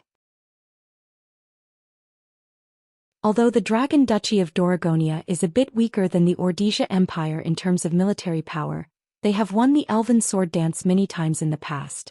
If they win again this time under the protection of the Elven King, they will be able to catch up to the two most powerful countries on the continent, the Ordesia Empire and the Holy Georgia Kingdom. In addition, the Kurna Empire in the east of the continent also sent a team called the Four Gods. The elven envoys in that team have all contracted the divine beast elves that the country is proud of. They are very good at group tactics. Linley recalled the information in her head. It should be a strong team that isn't weaker than the Dragon King Legion. Of course, the Holy Georgia Kingdom's team also can't be ignored. Like the Ordesia Empire, they also obtained 3 spots to participate in the Elven Sword Dance Festival. They are also a strong enemy. Phaeana reminded. Moreover, the leader of the Holy Georgia Kingdom's Holy Spirit Knights is Luminaris Saint Richette. That elven envoy might even have a hard time against the Dragon Duchess of the Dragon King Legion. Right? Phaeana's words weren't without reason. Luminaris Saint Richette wasn't only a contracted elven with holy attributes, she was also the trump card of the Holy Georgia Kingdom. Moreover, this person had participated in the Elven Sword Dance Festival 3 years ago. In the Elven Sword Dance Festival 3 years ago, Luminaris overcame all the difficulties and finally lost to Rena Subble in the finals. She was only 1 step away from victory. Claire said emotionally. It is said that Luminaris has always been brooding over losing the finals 3 years ago. She is determined to defeat the strongest sword dancer in this Elven Sword Dance Festival. Noah also knew this person. Of course, Noah noticed Luminaris because this elf envoy was almost 20 years old. Only elven envoys under 20 years old could participate in the Elven Sword Dance Festival. Therefore, Luminaris was the same as Noah, the oldest contestant in this year's Elven Sword Dance Festival. Apart from these teams, the other teams you need to pay attention to is the Broken Division representing the Ruzabel Duchy. Alice said. The Ruzabel Duchy was created by a group of radicals who originally belonged to the Holy Georgia Kingdom after declaring independence. Although it is a new small country, the elven envoys in the Broken Division are all existences that have contracts with high-level holy elves. They are seen as a potential dark horse in this year's Elven Sword Dance Festival. Dark horse. Noah couldn't help but mutter. Then I would like to see a bit. Noah didn't expect this. This small wish would come true in the near future.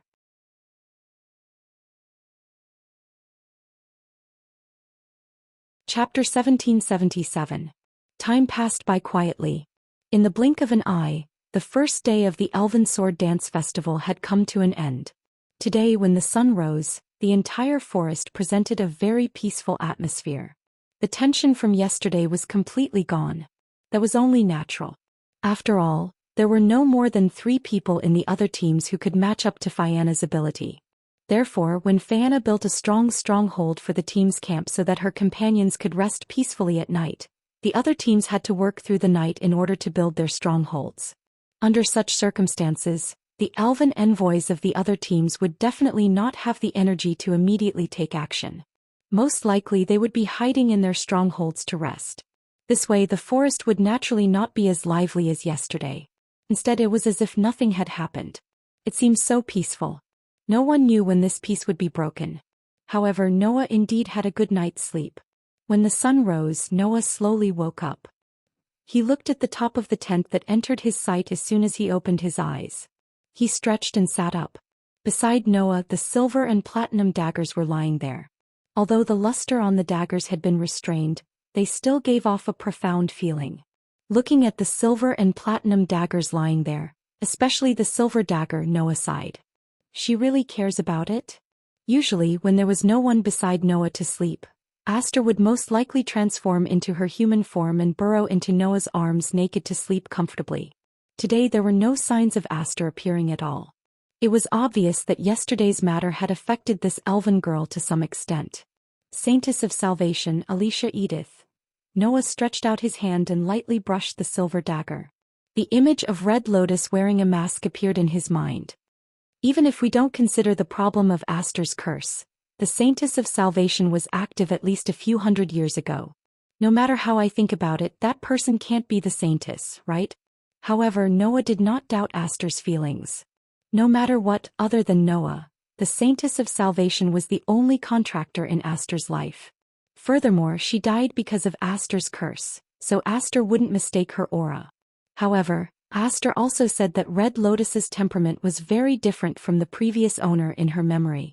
It was just that there was a faint feeling of a saintess in her aura. Therefore, no matter how he thought about it, Red Lotus could not be the Saintess of Salvation. However, Red Lotus definitely had some sort of connection with the Saintess of Salvation. This was Noah's idea. The secrets behind this must be deeper than I thought, right? Noah sighed again. We can only take one step at a time. After saying this, Noah turned his head and lightly stroked the body of the small silver sword, as if he was talking to himself. No matter what, you still have me. Perhaps it heard Noah's words, but the small silver sword's body faintly glowed as if it was responding to Noah. Noah smiled and picked up the 2 small swords. He placed them in the scabbard at his waist and covered them with the uniform of the Elven Academy. Then he stood up and walked out of the tent. Today's weather was not as gloomy as yesterday. Although there was still some fog in the air, the sun was gradually shining down from the clouds. It was believed that the fog would dissipate in no time. When Noah came out of his tent, the first thing he smelled was the burnt smell of an extinguished bonfire, followed by a burst of fragrance. What's that smell? Noah, who was attracted by the fragrance, turned his head and looked in the direction of the lake. There a young girl was humming a song while getting water. She was busying herself by the lakeside. Hum hum hum hum hum hum hum. Under the rather pleasant humming, the young girl's luxurious light golden hair emitted a dazzling luster under the sunlight. Just like in the dormitory, Lindsay Lay wore an apron outside her uniform. With a nimble technique that did not match the status of a rich young lady, she set up a piece of wood and used it as a chopping board. She was in a very good mood as she used a kitchen knife to cut wild fruits. Beside Lindsay Lay there was a simple platform. The section of a large tree was used as a cooking table, and stones were piled up to form a stove. On the side there were ice cubes used to preserve the fish caught from the lake. It should be a product created by Lindsay Lay using the ice attribute magic that she was good at. Of course, making these things naturally meant that she wanted to cook. She's so skilled at cooking in the wild. Is that girl really a rich young lady? Noah exclaimed. But I have to say Lindsay Lay is quite virtuous. Sighing, Noah deliberately lightened his footsteps and came behind Lindsay Lay. Hum hum hum hum hum hum. Lindsay Lay did not seem to notice Noah's approach at all. She was still in a very good mood as she used her nimble technique to cut wild fruits and vegetables there. Looking at this scene, Noah's gaze involuntarily moved to Lindsay Lay's ears. Those sparkling snow-like ears last time because of Noah's prank were very happily dyed red. Speaking of which, ears seemed to be Lindsay Lay's sensitive point. Thinking of this, Noah had the urge to prank her again. But thinking of the tragedy that resulted from the prank last time, Noah hurriedly dispelled this idea. He reached out his hand and patted Lindsay Lay's shoulder. Ah! Lindsay Lay suddenly let out a cute cry. Her shoulders shook and she turned her head fiercely. Who is it? It's me. Noah looked at Lindsay Lay's frightened look and could not help but laugh. Why are you so timid? Who allowed you to approach me without making a sound? I didn't even hear your footsteps. Lindsay Lay was a little angry. Then she remembered what happened last time. Her pretty face blushed and she covered her ears. Don't tell me you want to blow air into my ears again? Looking at Lindsay Lay's blushing face staring at him, Noah was amused. I just had that thought but I immediately dismissed it. I don't want to kiss you again. Really? Lindsay Lay was a little relieved. Then she was slightly startled and became angry again. But what do you mean you don't want to kiss me again? Am I really that annoying? That's not it. Noah directly denied. I actually have quite a good impression of you. Lindsay Lay was startled again. Then her pretty face blushed again. She lowered her head and looked at her fingers. Is that so? Looking at Lindsay Lay's bashful look, Noah really felt a rush of excitement. This girl, upon closer inspection, was actually quite cute. After such a thought appeared, Noah couldn't help but be shocked. He hurriedly shook his head and dispelled the crooked thoughts in his head. Then he evaded the topic and changed the topic. Right, where are the others? Claire went to pick wild fruits. Alice is still using the wind elves to scout the movements of the other teams. As for Fiona, she should be perfecting the boundary, right? Lindsay Lay's attention seemed to have been diverted. The blush on her face dissipated a lot. She answered honestly. The meal will be ready soon. When the time comes, you can go and inform everyone to come and eat. No problem. Noah nodded straightforwardly. It was also at this moment that Alice, who had used the flying elven magic, slowly floated down from the air and arrived in front of Noah and Lindsay Lay. As if sensing the strange atmosphere between Noah and Lindsay Lay, Alice frowned slightly. What are you doing? Hearing this, before Noah could say anything, Lindsay Lay seemed to have a guilty conscience and shook her head desperately. Nothing. How could there be anything? Not to mention Alice, even Noah wanted to tell Lindsay that if she said that, it would seem very suspicious. In order to avoid more trouble, Noah stepped forward and cut to the chase. Looking at how hurried you are, did something happen? That's right. Alice's expression became solemn as she said this. There's a team rushing towards us. Instantly, Noah and Lindsay Lay were stunned.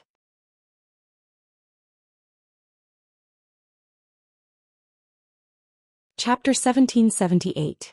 In the depths of an extremely silent forest, a few young girls were quickly moving through the dense trees, hurrying in a certain direction.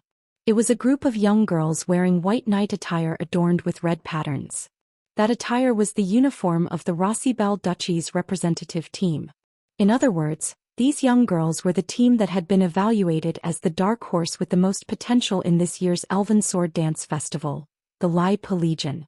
At this moment, the 5 young girls belonging to the Lipa Legion were moving forward in an orderly manner that seemed to be extremely well trained. As they hurried forward, they were also vigilant of their surroundings. From start to finish, they didn't let down their guard, but their expressions were rather calm. From this, it could be seen that this team's evaluation as the dark horse with the most potential wasn't just for show.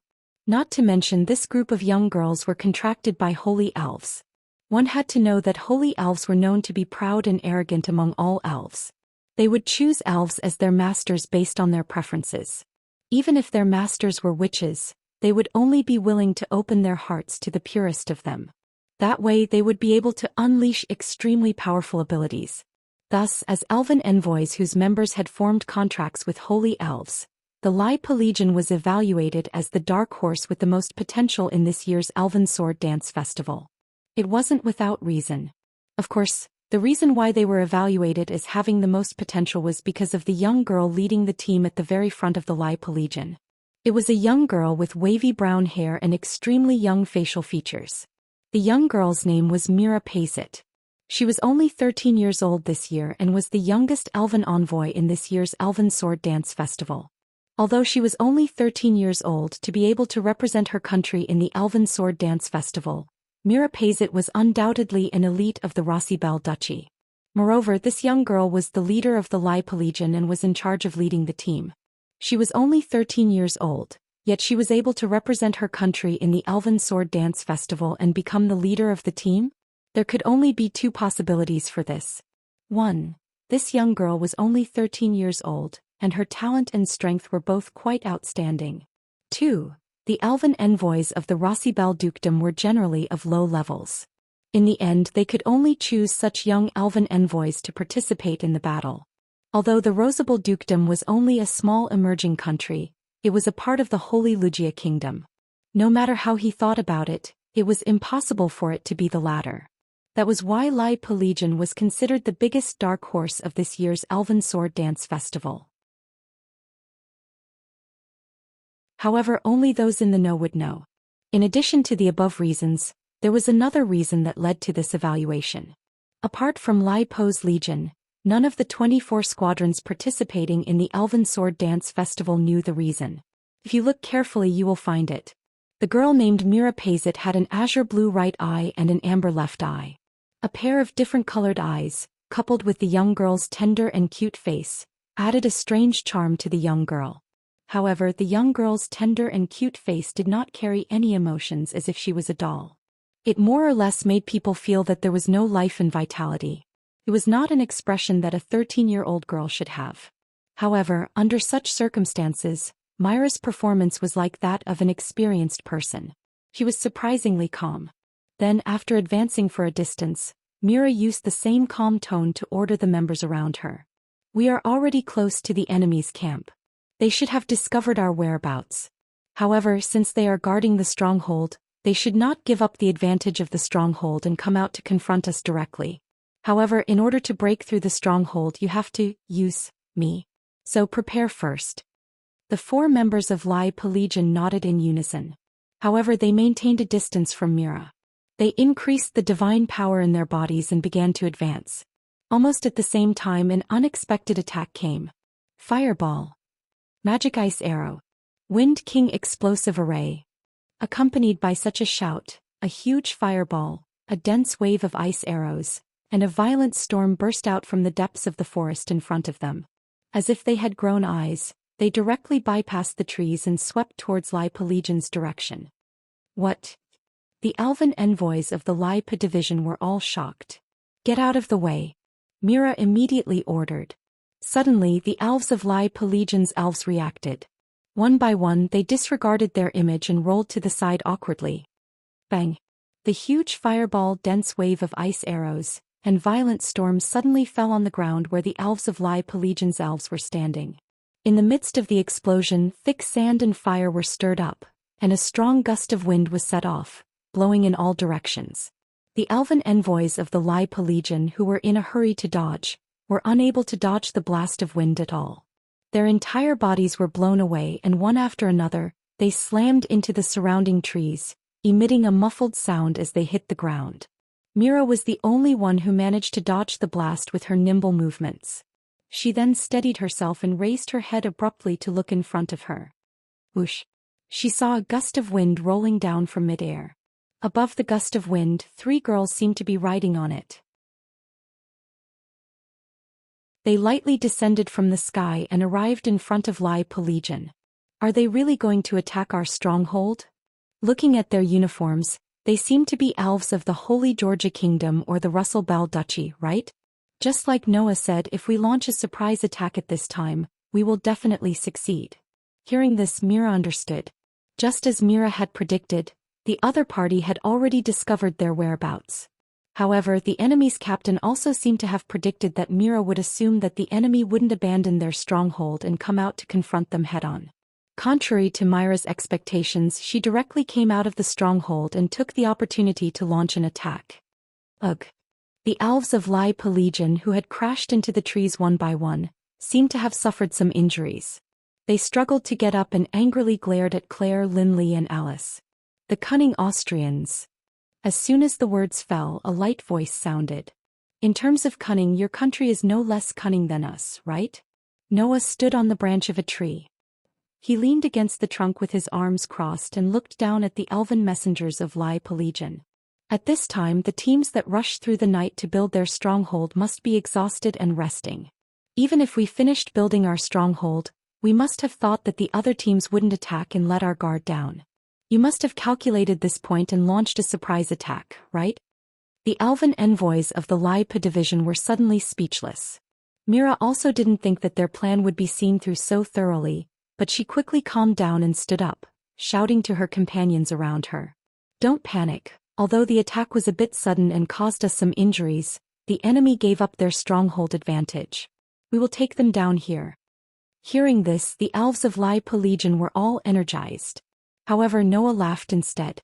Since we launched a surprise attack here, we must have been prepared. We have been waiting here for your arrival since 3 minutes ago. How much do you think we can do in 3 minutes? The expressions of the elves of the Lai division immediately changed. It was only now that they realized. In a clearing in the forest ahead, the former fairy concubine was dancing beautifully. Under her feet, a dazzling magic array was gradually expanding. Bathed in the magic array, the auras of Claire, Linsley and Alice's group suddenly soared, and divine power surged out. Seeing this, while Myra's expression changed, the corners of Noah's mouth curled up. The battle has only just begun.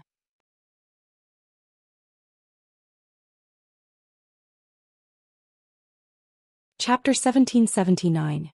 In the end, the battle didn't last long before the elves belonging to the Lai division were defeated by Claire, Linsley and Alice. In terms of battle strength alone, the elves belonging to the Lai division weren't weak. At least, the other 4 elves besides Mira, together with their contracted holy elves, weren't any weaker than Claire, Linsley and Alice. As for Mira, she seemed to be a bit weaker than her companions in terms of battle strength.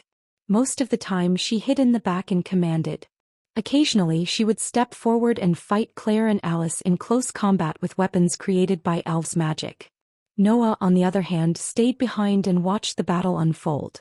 He had no intention of interfering at all. Therefore, in terms of numbers, there was no doubt that the Lai division had the absolute advantage. Even if they had suffered some injuries from the previous surprise attack, they definitely wouldn't lose against Claire, Linsley and Alice. Unfortunately, there was still Fianna on the side of Claire, Linsley and Alice. Although Fianna didn't go to the front lines, she stayed by Noah's side and performed the ritual dance, bestowing one blessing after another to Claire, Linsley and Alice, making the 3 girls stronger and stronger, gradually suppressing the 5 elves on the other side. With Fianna's support, Claire, Linley and Alice's physical strength and divine aura were always at their peak. There was no sign of exhaustion at all. Coupled with the buff from the ritual god music, it took less than a minute for them to suppress all the elves of the Lai division. Knowing that if this continued they would definitely lose. Mira had planned countless times to get rid of the most important person, Fianna, but because of Linley's constant sniping from behind, he would be forced to retreat every time he got close to Fianna. Moreover, even if Linsley's sniping didn't work, Fianna still had Noah by her side to protect her. Therefore, even if the Lai division broke through the defense line and arrived in front of Fianna, they wouldn't succeed. In this way there was no suspense in the outcome. After bitterly holding on for 3 minutes, except for Mira, the other 4 elven envoys of the broken army were all defeated. Their magic stones were taken away and one by one, they were teleported back to the great sacrificial hall and left the elven sword dance ritual. As for Mira, she was tied up by Claire's whip and brought in front of Noah. Slap. Behind Noah, Claire, Linley, Fianna and Alice high-fived each other, each holding a magic stone, sharing the joy of victory. On the other hand, Mira, who was brought to Noah, tried to struggle. After realizing that it was futile, she looked at Noah with an extremely calm gaze. Since you've already won, why don't you take my magic stones?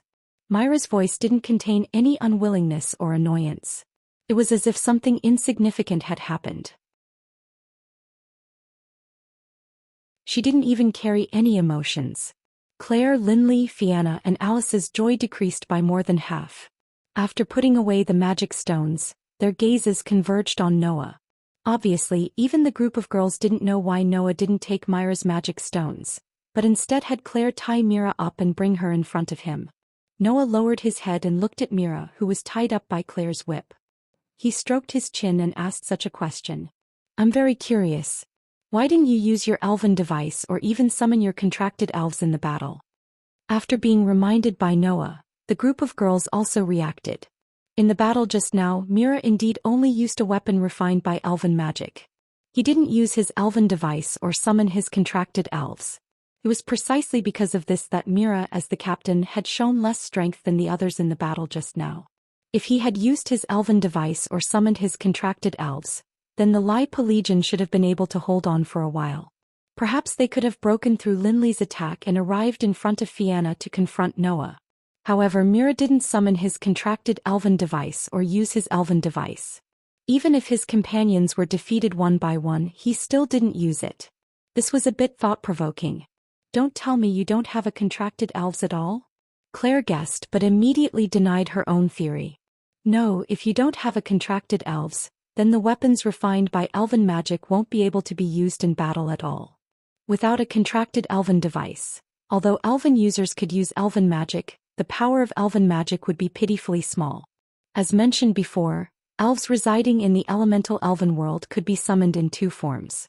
The first was that they had no mass and didn't have a fixed appearance. They could only summon the elves' abilities. They were often used to cast elven magic in their original form to amplify divine might. The second was to directly summon the elves themselves and use the purified form of the elves in battle. When elven users used elven magic, they would usually use the first method to summon the elves' abilities and divine might and use it on themselves. This way, the power of elven magic would be so great that it couldn't be ignored. For example, when Claire had a contract with a fairy, she could summon a fireball bigger than a soccer ball and capable of instantly evaporating a pool of water when she used the fireball magic. However, if Claire didn't have a contracted elven magic, it would already be pretty good if the fireball was the size of a fist. Its heat wouldn't even be able to evaporate a basin of water, right? It was precisely because of this that elven magic used by elven users was of the same attribute as their contracted elven magic. Elven magic of different attributes couldn't be boosted by contracted elven magic even if one wanted to. It was also because of this that if Mira didn't have a contract with a spirit, she wouldn't even be able to forge a weapon for polishing her nails, let alone a weapon for battle. That was why Claire was so sure. It can't be that there's a problem with the contracted elven spirit, right? Linley combed her hair and said with some displeasure. If that's really the case, then it's too unpleasant. That's right. Alice nodded.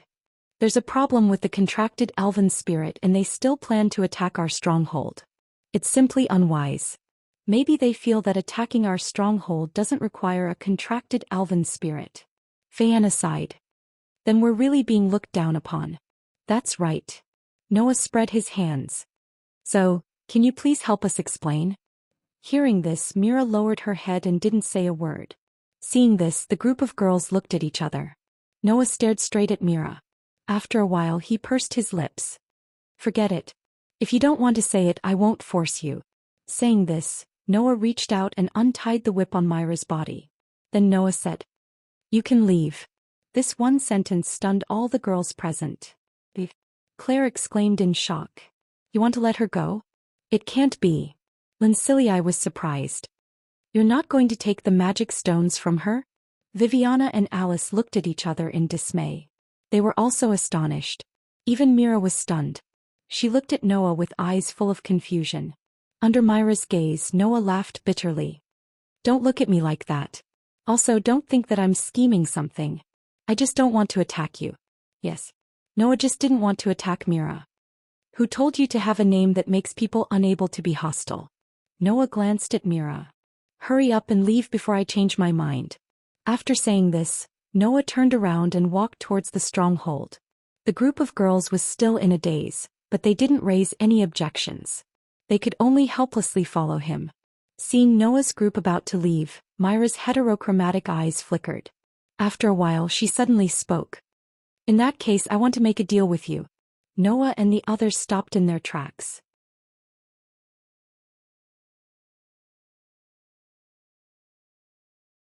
Chapter 1780. Deal. Claire, Linley, Fayana, and Alice all turned their heads and looked at Mira. Deal. Noah was also curious and asked directly. Tell me, what kind of deal do you want to make with me? Mira met Noah's gaze fearlessly, and to everyone's astonishment she said so. Do you want to defeat Liena Subble? What? The girls were stunned. Not to mention the group of girls, even Noah couldn't help but be taken aback as he looked at Mira with deep meaning. You can't be trying to tell me that you have a way to defeat Liena Subble, right? As a person who possessed the power of the Dark Elf King and completely controlled this power due to the existence of the world fragment, Lien's level had long surpassed the level of the Elf Envoy. To put it bluntly, with Lien's strength, even without using the Dark Elf King, she could dominate the entire world of elf envoys. It was precisely because of this that Lien was called the strongest sword dancer. Once she used the power of the Dark Elf King, Lien's level would instantly skyrocket to 4 digits, reaching the same level as the Elf King. She would control the world's dark elemental energy, have endless divine power, and her body would be eternal and indestructible. In that case, only the Elf King and his level would be able to match Lotus. Not to mention one Elf Envoy, even if all of them worked together, they still wouldn't be a match for Lien. Could Mira have a way to defeat such an existence? At least Noah didn't believe it. Mira seemed to know her own limits and directly denied Noah's profound question. I can't guarantee that I can defeat the strongest sword dancer, but everyone knows that Liena Subble's contracted spirit is a spirit of the dark attribute. If you have my power, you should be able to face the strongest sword dancer much more easily, right? Hearing this, Noah finally understood Myra's meaning. So that's how it is. Your contracted spirit is a holy elf, which has a restraining effect on dark elves. If you were to hold the line and suppress Liena Subble's dark elves, would our chances of victory be much higher against that strongest sword dancer? That's right. Mira nodded expressionlessly. My contracted spirit is the type that can only be summoned through a special ritual. It should be very useful, right? So it's a summoning type sprite. Everyone was enlightened. That was because the more powerful the contracted spirit, the greater the restrictions. For example, even the Elf King was afraid of Aster, the strongest sword elf that was more powerful than a mythical level elf. Forming a contract with him required one to pay the price of one's life. One day he would die from the curse. Apart from that, even if he succeeded in forming a contract with Aster, he would need to pay a huge amount of divine might to use the strongest sword fairy's elven magic device. If it wasn't Noah but another elf user, even if it was the 5 elven concubines with the greatest divine power, they wouldn't be able to use Aster's elven device for more than 3 minutes. Only someone like Noah, who had endless divine power and was completely immune to Aster's curse, could fully unleash Aster's power that was comparable to the Elf King's. As for Athena, using this former goddess' elven magic device also required a huge amount of divine power. It wasn't any less than Aster's elven magic device. And if he wanted to form a contract with Athena, that was even more ridiculous. Because this former goddess had all of Noah's authority, she could only form a contract with Noah. From this point of view, a sprite that could only form a contract with one elf user had more restrictions than Aster, who was the strongest sword elf. From this, it could be seen how harsh the conditions for a powerful contracted spirit were. This was also the reason why Noah was so sarcastic when Lestia revealed that someone in the Purgatory Apostles had formed a contract with a mythical level elf. As an elf second only to the Elf King, logically speaking, mythical level elves wouldn't even enter the human world. It was even more impossible to form a contract with an elf user. After all, even the highest ranked dark elf, Lestia, was only at the demon god level. Grey and Vath's contracted spirits were also at the demon god level, but they weren't at the mythical level yet. Even the strongest sword dancer and the strongest elf user's contracted spirits were only at the demon god level. It was obvious how impossible it was to form a contract with a mythical level elf. Of course, since Noah could form a contract with Aster, who was comparable to the Elf King, then other people might have something special that made it possible to form a contract with a mythical level elf. However, even if one succeeded in forming a contract with a mythical level elf, they would have to pay a huge price, right? Unless the other party was as special as Noah, and just happened to offset the price of the contract. As for some powerful spirits, although they didn't need to pay such a huge price, there were still huge restrictions when it came to summoning them. Spirits that had to be summoned through rituals were one of them. In order to obtain great power, one had to spend time making complicated preparations. Myra's contracted spirit was probably of this type. This type of spirit wasn't suitable for a sword dance in a personal battle. However, if there were companions covering for them and the summoning was successful, they would be able to unleash great power. No wonder you didn't summon your contracted spirit in the battle just now. It turns out you couldn't summon it. Claire understood. In the face of such a sudden surprise attack, how could there be so much time for you to prepare a summoning ritual? However, a spirit of this level is just right for attacking a city. Alice also understood. If we had stayed in the stronghold, then you would have had enough time to summon your spirit. And when the summoning was successful, perhaps the stronghold I built would really be breached by you, right? Fianna said in a fit of pique. No wonder you dared to attack our stronghold at this time. It's a pity that Noah saw through this plan, Linley said proudly. Well, it's only natural if that's the case. While the girls were showing their own expressions, Noah looked pensive on the surface, but he was feeling helpless in his heart.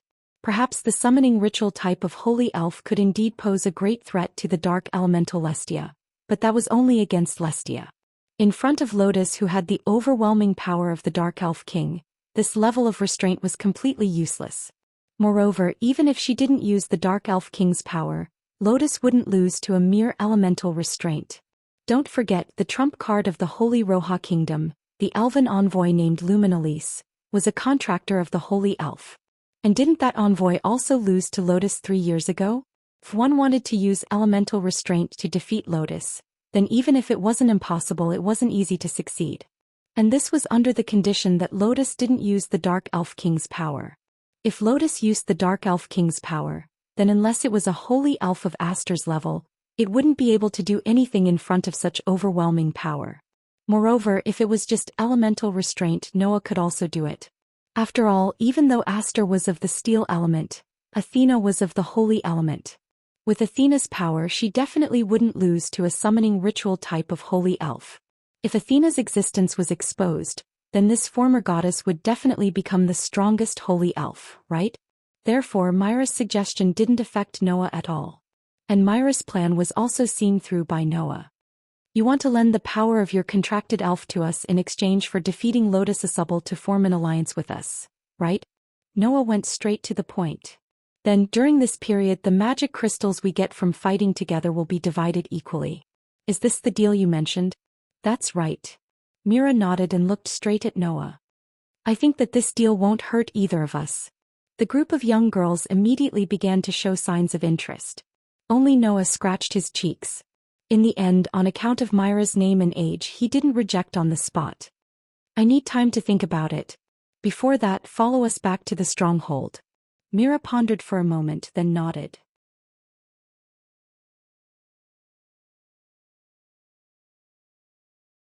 Chapter 1781. Because the Blaze division had originally planned to attack the stronghold where Noah and the others were, they weren't too far away from the stronghold. Therefore, it took about 3 minutes for them to return to the stronghold. They came to the center of the campsite and sat around the extinguished bonfire. As soon as they sat down, Mira immediately asked Noah, "So, what do you think?" Hearing this, Claire, Linley, Fianna, and Alice all looked at Noah. Frankly speaking, Myra's proposal was actually quite valuable for Noah and his team to adopt.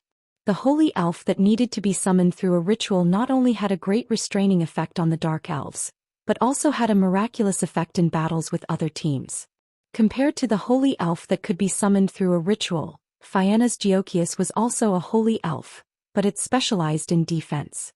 In addition, Fianna had to shoulder the responsibility of performing the ritual and protecting everyone, so she had no extra energy to summon the holy elf to fight. Myra's power was very precious. Just like what Mira said, this was a proposal that did not harm either side. Therefore, the girls could not find a reason to refuse. However, Noah was the captain. The decision was still up to Noah. Under the gaze of the girls, Noah sighed and then looked at Mira. "Sorry, I will refuse this proposal." Mira immediately fell silent. The rest of the girls were all stunned and puzzled. Why refuse? Claire could not help but ask. I don't think there is any problem with Myra's proposal.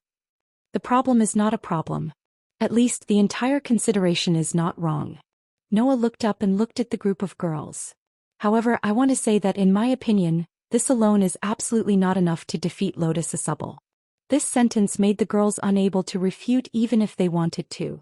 Although the girls were not like Noah, who knew what kind of power was residing in Lotus's body, the title of the strongest sword dancer was enough to intimidate the elves. As the idol of the elves all over the world, Lena Shubble was so powerful that even those who didn't know would blindly believe her. Claire, Linsley, Fayanna, and Alice were all elven users who yearned for Lotus. Naturally, they wouldn't directly boast that they could definitely defeat Lena Shubble. I know that Lena Shubble is very powerful. Mira was silent for a while, then turned to look at Noah. However, as far as I know, your strength is not weak either. You even have the same sword dance skill as Lena Shubble. You once fought with Lena Shubble for a short period of time and did not fall into a disadvantageous position. In this way, with the help of my contracted sprite, how could you not defeat the strongest sword dancer? In fact, the rest of the girls thought the same. If it was just an elemental counter, it would not be enough to defeat Lena Shubble. However, with the outstanding strength of Noah, wouldn't that be a different story? So, the Russell Bell Duchy also has that information? Noah shrugged. However, it is precisely because I have fought with Lena Shubble that I can tell you with certainty that if it is just this, it will not be enough to defeat the strongest sword dancer. At this point, Noah met Myra's gaze. Unless your contracted sprite is a mythical sprite. God, mythical sprite? The girls all sucked in a breath of cold air. Are you kidding me? Mira also opened her eyes wide and immediately retorted. If I had a mythical holy sprite, even without you, I would be able to defeat Lena Shubble myself. It was not without reason that Mira would say this. In the ranking of sprites, other than the Elven King, all sprites were divided into low, middle, high and highest ranks. In the ranking of sprites, other than the Elven King, there were also 3 ranks: demonic sprites, demon god sprites, and mythical sprites. Demonic sprites referred to powerful sprites that could not be controlled or dealt with by a single person, and were comparable to a team of elven knights. In the Kingdom of Austria, only the elven messengers with the title of 12 knights who were at the top of all the elven messengers in the Kingdom of Austria could do so. Demon god sprites referred to sprites that could not be controlled or dealt with by a single person, and were recognized by humans as the highest grade sprites. It wouldn't be strange for an elf of this level to destroy a city or even several cities once it was enraged. Even the trump cards of large countries like Versilia, Leola, and Luminaris would not be able to match up to a demon god sprite. Only the strongest elven messengers on the continent, Grey and Vaz, were recognized as capable of fighting a demon god sprite alone. As for mythical sprites, they only existed in the world of elemental sprites and would not appear in the human world. They were terrifying existences that were not recognized by humans. There was only one evaluation of sprites of this level. Match. Impossible. Humans could not match up to a mythical sprite. Therefore, this type of sprite was classified as a mythical grade, meaning that humans could not surpass it. Even if it was Lena Shubble, it would be the same. At least that was what all the girls present, including Mira, thought. However, Noah still wanted to say it. I'm not joking with you. Noah looked into Myra's eyes and said resolutely. Unless it's a mythical sprite, it can't even pose the slightest threat to Lena Shubble. Noah's resolute words made Mira start to waver. How could that be? Linley stuttered. Even if it's Lena Shubble, it can't be that strong, right? Yes, Alice stuttered. It was rare for her to do so. No matter what, Lena Shubble is still a human. How could she be so strong that even a mythical sprite can only pose a little threat? I don't believe it either. Claire shook her head. If Lena Shubble can suppress a demon god sprite, then I believe it. But only a mythical sprite can pose a threat to her. Is that possible? That's a sprite second only to the Sprite King. Viviana laughed. How could a human match up to a sprite of that level? Not to mention it's just a small threat, right? Yes, how could a human reach that level? Noah said unhappily. The problem is that although Lena Shubble is a human, there's a power in her body that doesn't belong to a human. A power that doesn't belong to a human. All the girls were stunned. In short, if you want to rely on your contracted sprite to deal with Lena Shubble, it probably won't work. Moreover, this is only a competition to determine the top 4. It's a bit unrealistic to think of eliminating the strongest sword dancer here, Noah said. However, a ritual-type holy sprite is indeed a powerful force, so let's use another plan. Another plan? Mira suddenly looked at Noah. We can form an alliance with you, Noah suggested. During this period, you need to lend the power of your contracted sprite to us to attack the strongholds of the other teams.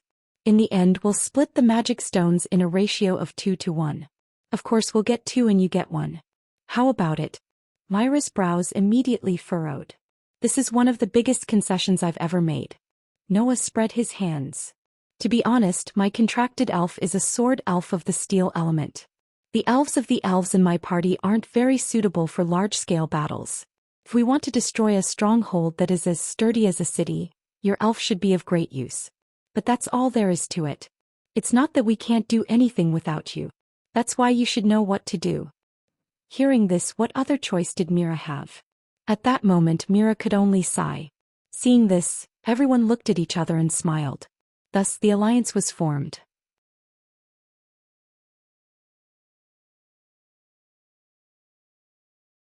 Chapter 1782.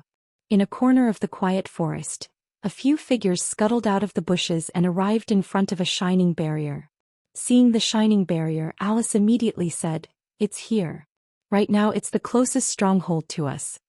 Hearing this, Claire, Linley and Fianna's spirits were lifted. Then what should we do now? Mira looked at Noah. Attack the stronghold immediately? Noah smiled faintly and walked past the group of girls. He walked forward until he was in front of the glowing barrier. Then he turned around and looked at the group of girls. Is there a need to wait? As Noah said that, a dazzling light flickered in his hand and turned into a silver steel sword that he held tightly in his hand. The group of girls immediately understood and looked at each other. Soon after, they lined up in an orderly manner and gently closed their eyes. Mira, who was in the center, began to speak.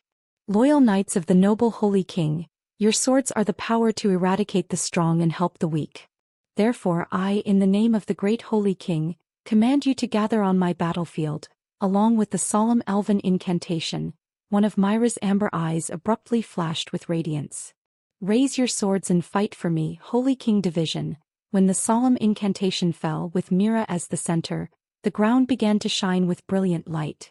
In the light, one after another, mysterious and complicated magic formations appeared one after another, covering the entire ground in an instant. And in the countless magic formations, bursts of light particles began to float in the air and gradually gathered. Not long after, streaks of light appeared around Mira. They were knights with swords, spears and large shields. Their bodies were made of light. About a few hundred knights formed an army and lined up neatly around Mira. At this moment, including Mira, Claire, Linley, Viviana and Alice, the 4 of them surged with phosphorescent divine power. Their bodies flashed with dazzling light. Under such circumstances, Mira opened her eyes and pointed forward. Advance. Holy King Division. Under Myra's command, the Light Knights all raised their weapons and charged toward Noah. Seeing this, Noah's eyes flashed and he tightened his grip on the holy sword. Then the attack begins. After saying that, Noah fiercely swung his sword at the side of the barrier. Piasichish. The swift and fierce sword flashes cut through the barrier cleanly, tearing it to shreds. In front of Aster, who had the ability to counter curses, a mere barrier was nothing. After cutting through the barrier, Noah directly leaped away from the battlefield. Almost at the same time, the knights rushed into the inner part of the enchantment and began to kill. Not long after, within the barrier, a burst of panicked cries rang out. Impossible. The barrier was broken in an instant? How is that possible? What kind of elves are these? The elven envoys guarding the stronghold began to let out cries of surprise and panic as they commanded their elves to lunge at the oncoming army of knights. However, under the charge of hundreds of light knights, the elves were all bounced back by the shields. One of the elves was even unlucky enough to be cut in half by a knight's sword and dissipated into the air. That scene made the elves in the stronghold widen their eyes. Noah, who was standing guard beside the group of girls, watched as the elves in the stronghold fought against the knights like mantises trying to stop a chariot. They were constantly forced back, and the enchantments, traps, and elves in the stronghold were mercilessly slashed apart. He couldn't help but nod his head. Then Noah turned his head and looked in Myra's direction. To be more precise, it should be said that he was looking at Myra's glowing amber eye. That was not an ordinary eye.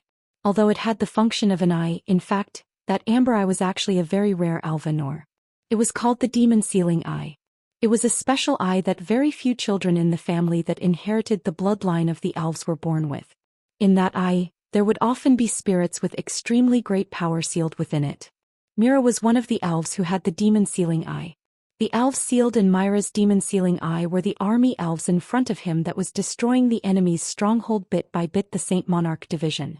The so-called army elves referred to a contract elves formed by a plurality of elves gathered together.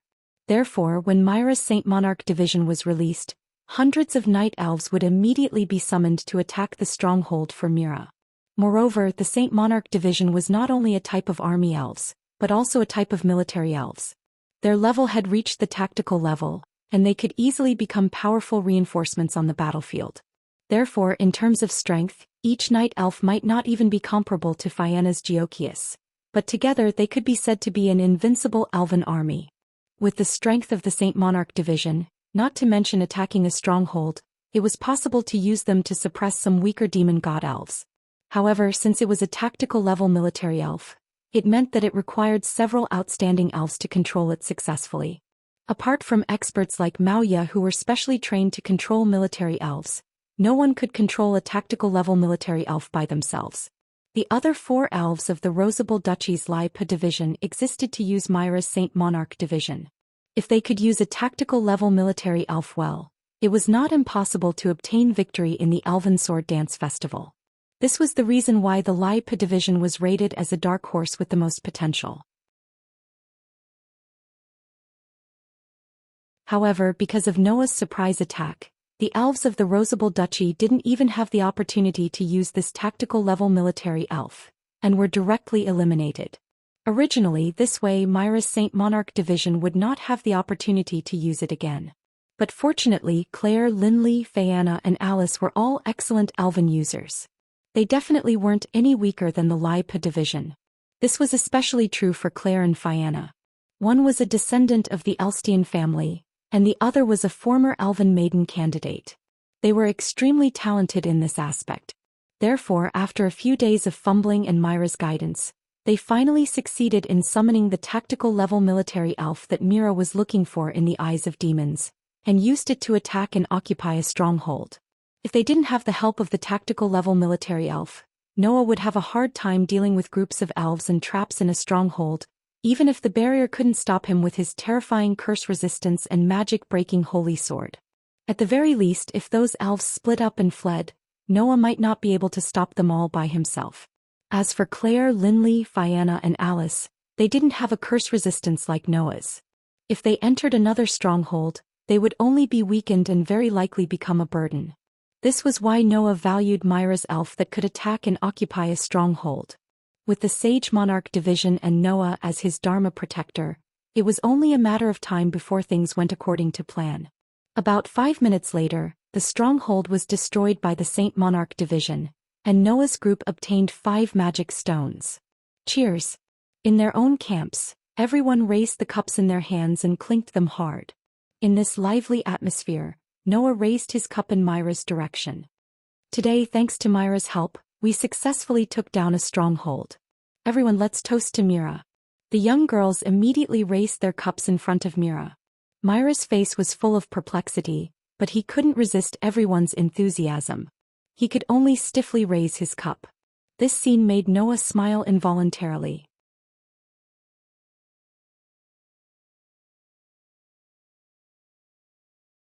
Chapter 1783. Without a doubt, everyone had gained a lot during this period of time. 6 days had passed since the start of the competition. At noon the next day the 7 days would be over. The elven envoys who were still in the forest would all be teleported back to the great sacrificial hall and the final results would be announced. During this period of time, thanks to Myra's tactical military elves, Noah's group had attacked 6 strongholds in one fell swoop and gained a total of 30 magic crystals. If not for the fact that they had spent a few days training in order to summon the tactical military elves, their gains would have been even greater. If not for the tactical military elves, Noah's group wouldn't have gained so much. After all, just as Noah had said, Aster was a sword elven of the steel element and wasn't suited for large-scale battles. Even if he could rely on his valiant strength to attack the strongholds, if the enemy wanted to escape, Noah wouldn't be able to make them stay. In that case, the magic crystals they gained would definitely be much lower. However, with the Sage Monarch division's encirclement, the enemy couldn't escape even if they wanted to. In the end, all of them were left behind and the magic crystals went into the pockets of Noah's group. Therefore, Myra's contribution wasn't small. Of course, without Claire, Linley, Viviana, and Alice, Myra's Sage Monarch division wouldn't have been able to be used. Therefore, the contribution of the girls wasn't small. As for Noah, during this period of time he was only responsible for guarding the girls who were concentrating on commanding the tactical military elves. If not for Noah, the enemy elves would definitely have taken advantage of the opportunity to ambush the girls and interrupt their control of the Sage Monarch division, thus turning the tables. In view of this, in fact, if one were to talk about contributions, everyone present had some. However, the Sage Monarch division was under Myra's control, so they still had to show their gratitude. According to the distribution system, we will receive 2/3 of the 30 magic stones. In other words, we will receive 20 magic stones. After expressing his gratitude, Noah settled the accounts. The remaining 10 magic crystals will go to Mira. Does anyone have any objections? The group of girls naturally had no objections. By the way, other than the magic stones that they had to carry with them, the rest of the magic stones that they obtained from others were kept by Noah, who had the strongest strength. Hence, Noah took out his gift card and took out 10 magic stones before handing them to Mira. Mira didn't argue and simply accepted the magic stone. In this way, Mira had 11 magic stones in total, including her own magic stones. As for Fairy Tale, in addition to the 4 magic stones we obtained from the Lipa Legion, each of us has 1 magic stone, and these 20 magic stones are our spoils of war. Our team now has 29 magic stones. Noah looked at the group of girls and smiled. Rejoice, my friends. We've already qualified for the finals. Hearing this, a smile involuntarily appeared on the faces of the group of girls, but their eyes were filled with uncontrollable excitement. 29 magic stones. After collecting so many magic stones, Noah and his team would definitely pass the preliminaries and enter the finals. There were a total of 24 teams participating in the Elven Sword Dance Festival, and each team had 5 members. Everyone's magic stones added up to a total of 120 magic stones. In other words, the magic stones that Noah and his team had obtained accounted for a quarter of all the magic stones. The preliminaries would select the 4 teams with the most magic stones and let them advance to the finals. With a quarter of the magic stones, they would definitely be able to secure a spot in the top 4. In the following day, as long as Noah and his team didn't lose the magic stones in their hands, they would definitely be able to enter the top 4 and advance to the finals. How could the group of girls not be excited? As for Mira, it would be difficult for her to enter the finals with 11 magic stones. Noah looked at Mira. Hence, in the following day, if you still want to continue your alliance and attack the strongholds of the other teams to increase your loot, we'll still accompany you. Upon hearing this, Mira couldn't help but be taken aback and her eyes were filled with confusion. However, Mira didn't say anything. Instead, she remained silent for a while before nodding her head. That's it then. There wasn't any pause or confusion in her speech and she was just like a machine. It was simple and straightforward, and there wasn't a single trace of emotion in her words. The girls were obviously used to Myra's behavior, and they all gathered together as if nothing had happened, and happily discussed what was to come. However, the group of girls didn't neglect Mira, and while they were discussing excitedly, they didn't forget to drag Mira into their circle and kept asking her questions. Mira was like a little sister to these young ladies who were pure and didn't have many bad thoughts. She wasn't an opponent who could become an enemy, right? Hence, during this period of time, the girls treated Mira as if she was their biological sister. And this enthusiasm seemed to be troubling Mira. Noah could tell that it wasn't that Mira hated it, but that she didn't know how to deal with it. Regarding this, Noah didn't say much and allowed the group of girls to pester Mira. Just like this, the sky gradually turned dark amidst the rather joyous atmosphere. Not long after night fell. In the campsite, the bonfire was burning slowly. At this moment it was already late at night. In the tents next to the bonfire, Claire, Linley, Fianna, and Alice had already fallen asleep and entered a sweet dreamland. Come to think of it, obtaining the qualifications to enter the finals would definitely let these girls have a good dream, right? On the other hand, Noah, who was in charge of the night watch, came out of the tent and began patrolling. Although there was a barrier in the stronghold and if someone were to invade, the barrier would definitely react and wake everyone up, there would still be some wild elves and magical beasts that would barge in aimlessly. These wild elves and magical beasts weren't within the barrier's range of defense.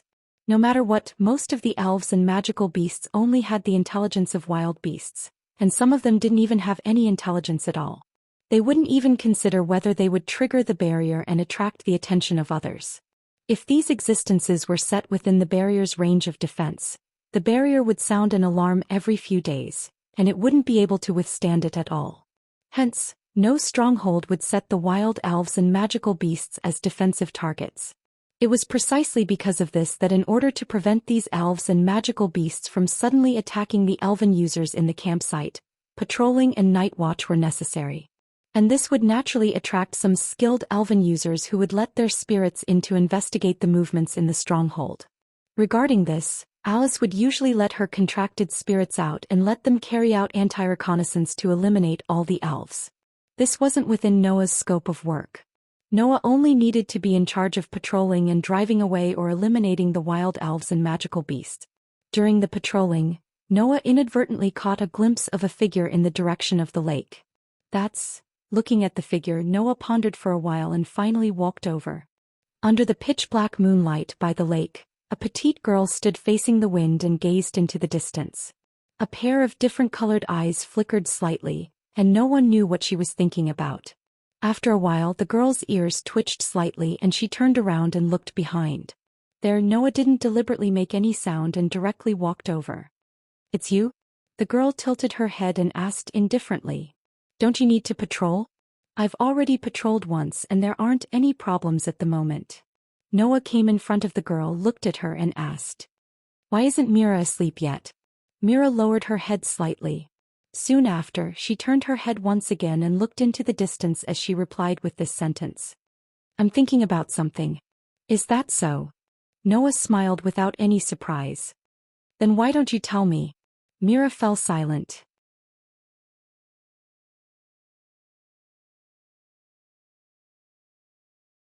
Chapter 1784. The night wind blew around the lake, making the temperature in the air extremely low. That temperature was enough to freeze an ordinary person to death. However, Fianna had set up a cold barrier around the campsite, so that the people inside the barrier would not feel cold. Hence, Noah and Mira were both facing the cold wind, but they did not feel anything out of the ordinary. They did not speak either, causing the surroundings to be extremely quiet. After an unknown period of time, Mira finally spoke. "Why do you still want to maintain your alliance with me?" Myra's words did not surprise Noah. Noah knew that this young girl would have such a question in her heart. However, Noah did not directly answer. Instead, he pretended not to understand. "Why can't we maintain our alliance with you?" "Because there is no need," Mira said bluntly. "You've already obtained enough magic stones to advance to the finals. There's no need for you to continue fighting. As long as you stay here obediently, you'll naturally obtain the qualifications to advance to the finals tomorrow afternoon. Doing so won't do you any good. Maintaining an alliance with me and continuing to fight will only increase the risk of the magic stones being taken away." Mira turned his head and looked at Noah. "If it were me, I would definitely take a defensive position and stay in the stronghold to avoid unnecessary battles." This was why Mira was puzzled when Noah chose to maintain their alliance during the day. In Myra's opinion, Noah's group had no reason to continue fighting. If they continued to fight, it would only harm them and there would be no benefits. The most appropriate measure would be to end their alliance with Mira. However, not only did Noah not do that, he even took the initiative to maintain their alliance. Why would Noah do that? What benefits would he gain from doing so? Because of this question, Mira was unable to sleep and pondered for an entire night. Obviously, Mira did not get an answer at all, so he could only ask Noah directly. Looking at Myra's puzzled expression, Noah could not help but laugh, and instead of answering, he asked another question. Then why are you still here? This question stunned Mira. You just said that if it were you, you would choose to stay in the camp and avoid unnecessary battles to prevent any mishaps. Noah met Myra's gaze. Then think about it again. If you were in my shoes and your side's combat power was almost completely intact, and you obtained enough magic stones to advance to the finals, while the teammates of your ally were all eliminated. With 11 magic stones in their possession, they were of no value. What would you do? Noah's words woke Mira up from a dream. A person who has no value, possesses 11 magic stones, has all his teammates eliminated, and can't use his contracted spirit alone. If it were a sinister person, there would only be one thing he would do. Noah glanced at Mira. That's to take advantage of the fact that the other party is still in their own stronghold and is unable to escape to take them down. That way they will be able to obtain 11 magic stones. Isn't that a huge gain? Myra's heart clenched and cold sweat started to form on her forehead. Logically speaking, no matter who it is, they should be thinking of escaping instead of continuing to stay here. But you chose to stay and you didn't even suspect that we would attack you. Noah looked directly at Mira as though he was trying to see through her heart. Why is that? That's right. Why is that? Why didn't I think of such a simple thing? While Mira was still puzzled, Noah spoke her mind. Because during this period of time, you have subconsciously entrusted a lot of trust to us. That's why you didn't even suspect this matter. Noah's words directly struck Myra's heart. Since that's the case, in your opinion, are we the kind of people who would abandon our allies who have been helping us all this time just because we obtained the right to advance to the finals? Mira was speechless. Trust? Not that kind of people. Was it because of this reason that she didn't suspect Noah and the others, and that was why Noah and the others continued to maintain their alliance with her? You didn't even think in this direction. Noah sighed. Because in your heart these feelings are not allowed to exist, right? Mira fell into silence. Noah had long guessed Myra's situation and values. Demon sealing eye. It only appeared in noble families that inherited the bloodline of elves. A powerful elf was sealed at birth, and it was a very rare and special eye. Because of the existence of this eye, Myra's value was not small. No matter what, the elf sealed in Myra's eye was a tactical military elf. Moreover, it was an army elf-type elf. Although the conditions for summoning and controlling it were more stringent, it was extremely powerful. In fact, thanks to Mira, Noah had also tasted the benefits of the tactical military elf. If it was used in the military and political aspects, it would definitely bring about huge benefits, right? Take the Elven Sword Dance Festival as an example. If Mira could rely on this tactical military elf to obtain victory, allowing the Rossibel Duchy to obtain the protection of the Elven King in the next few years, and the national strength would greatly increase. That was enough to prove how high Myra's value was. However, this situation did not make Myra's life much better. Noah had long heard of this. Because there were many cases of powerful elves sealed in the demon sealing eye, the owner would be seen as a dangerous target in most situations, or an item with value, and would be used as a weapon by those in power. Under such circumstances, Noah could almost guess what Myra's life was like. Firstly, it was definitely because of this overly powerful and dangerous power that her parents were afraid of, and then abandoned or sold her. Secondly, since Mira represented the Rossibel Duchy in the Elven Sword Dance Festival, it proved that the one who accepted this girl was the country.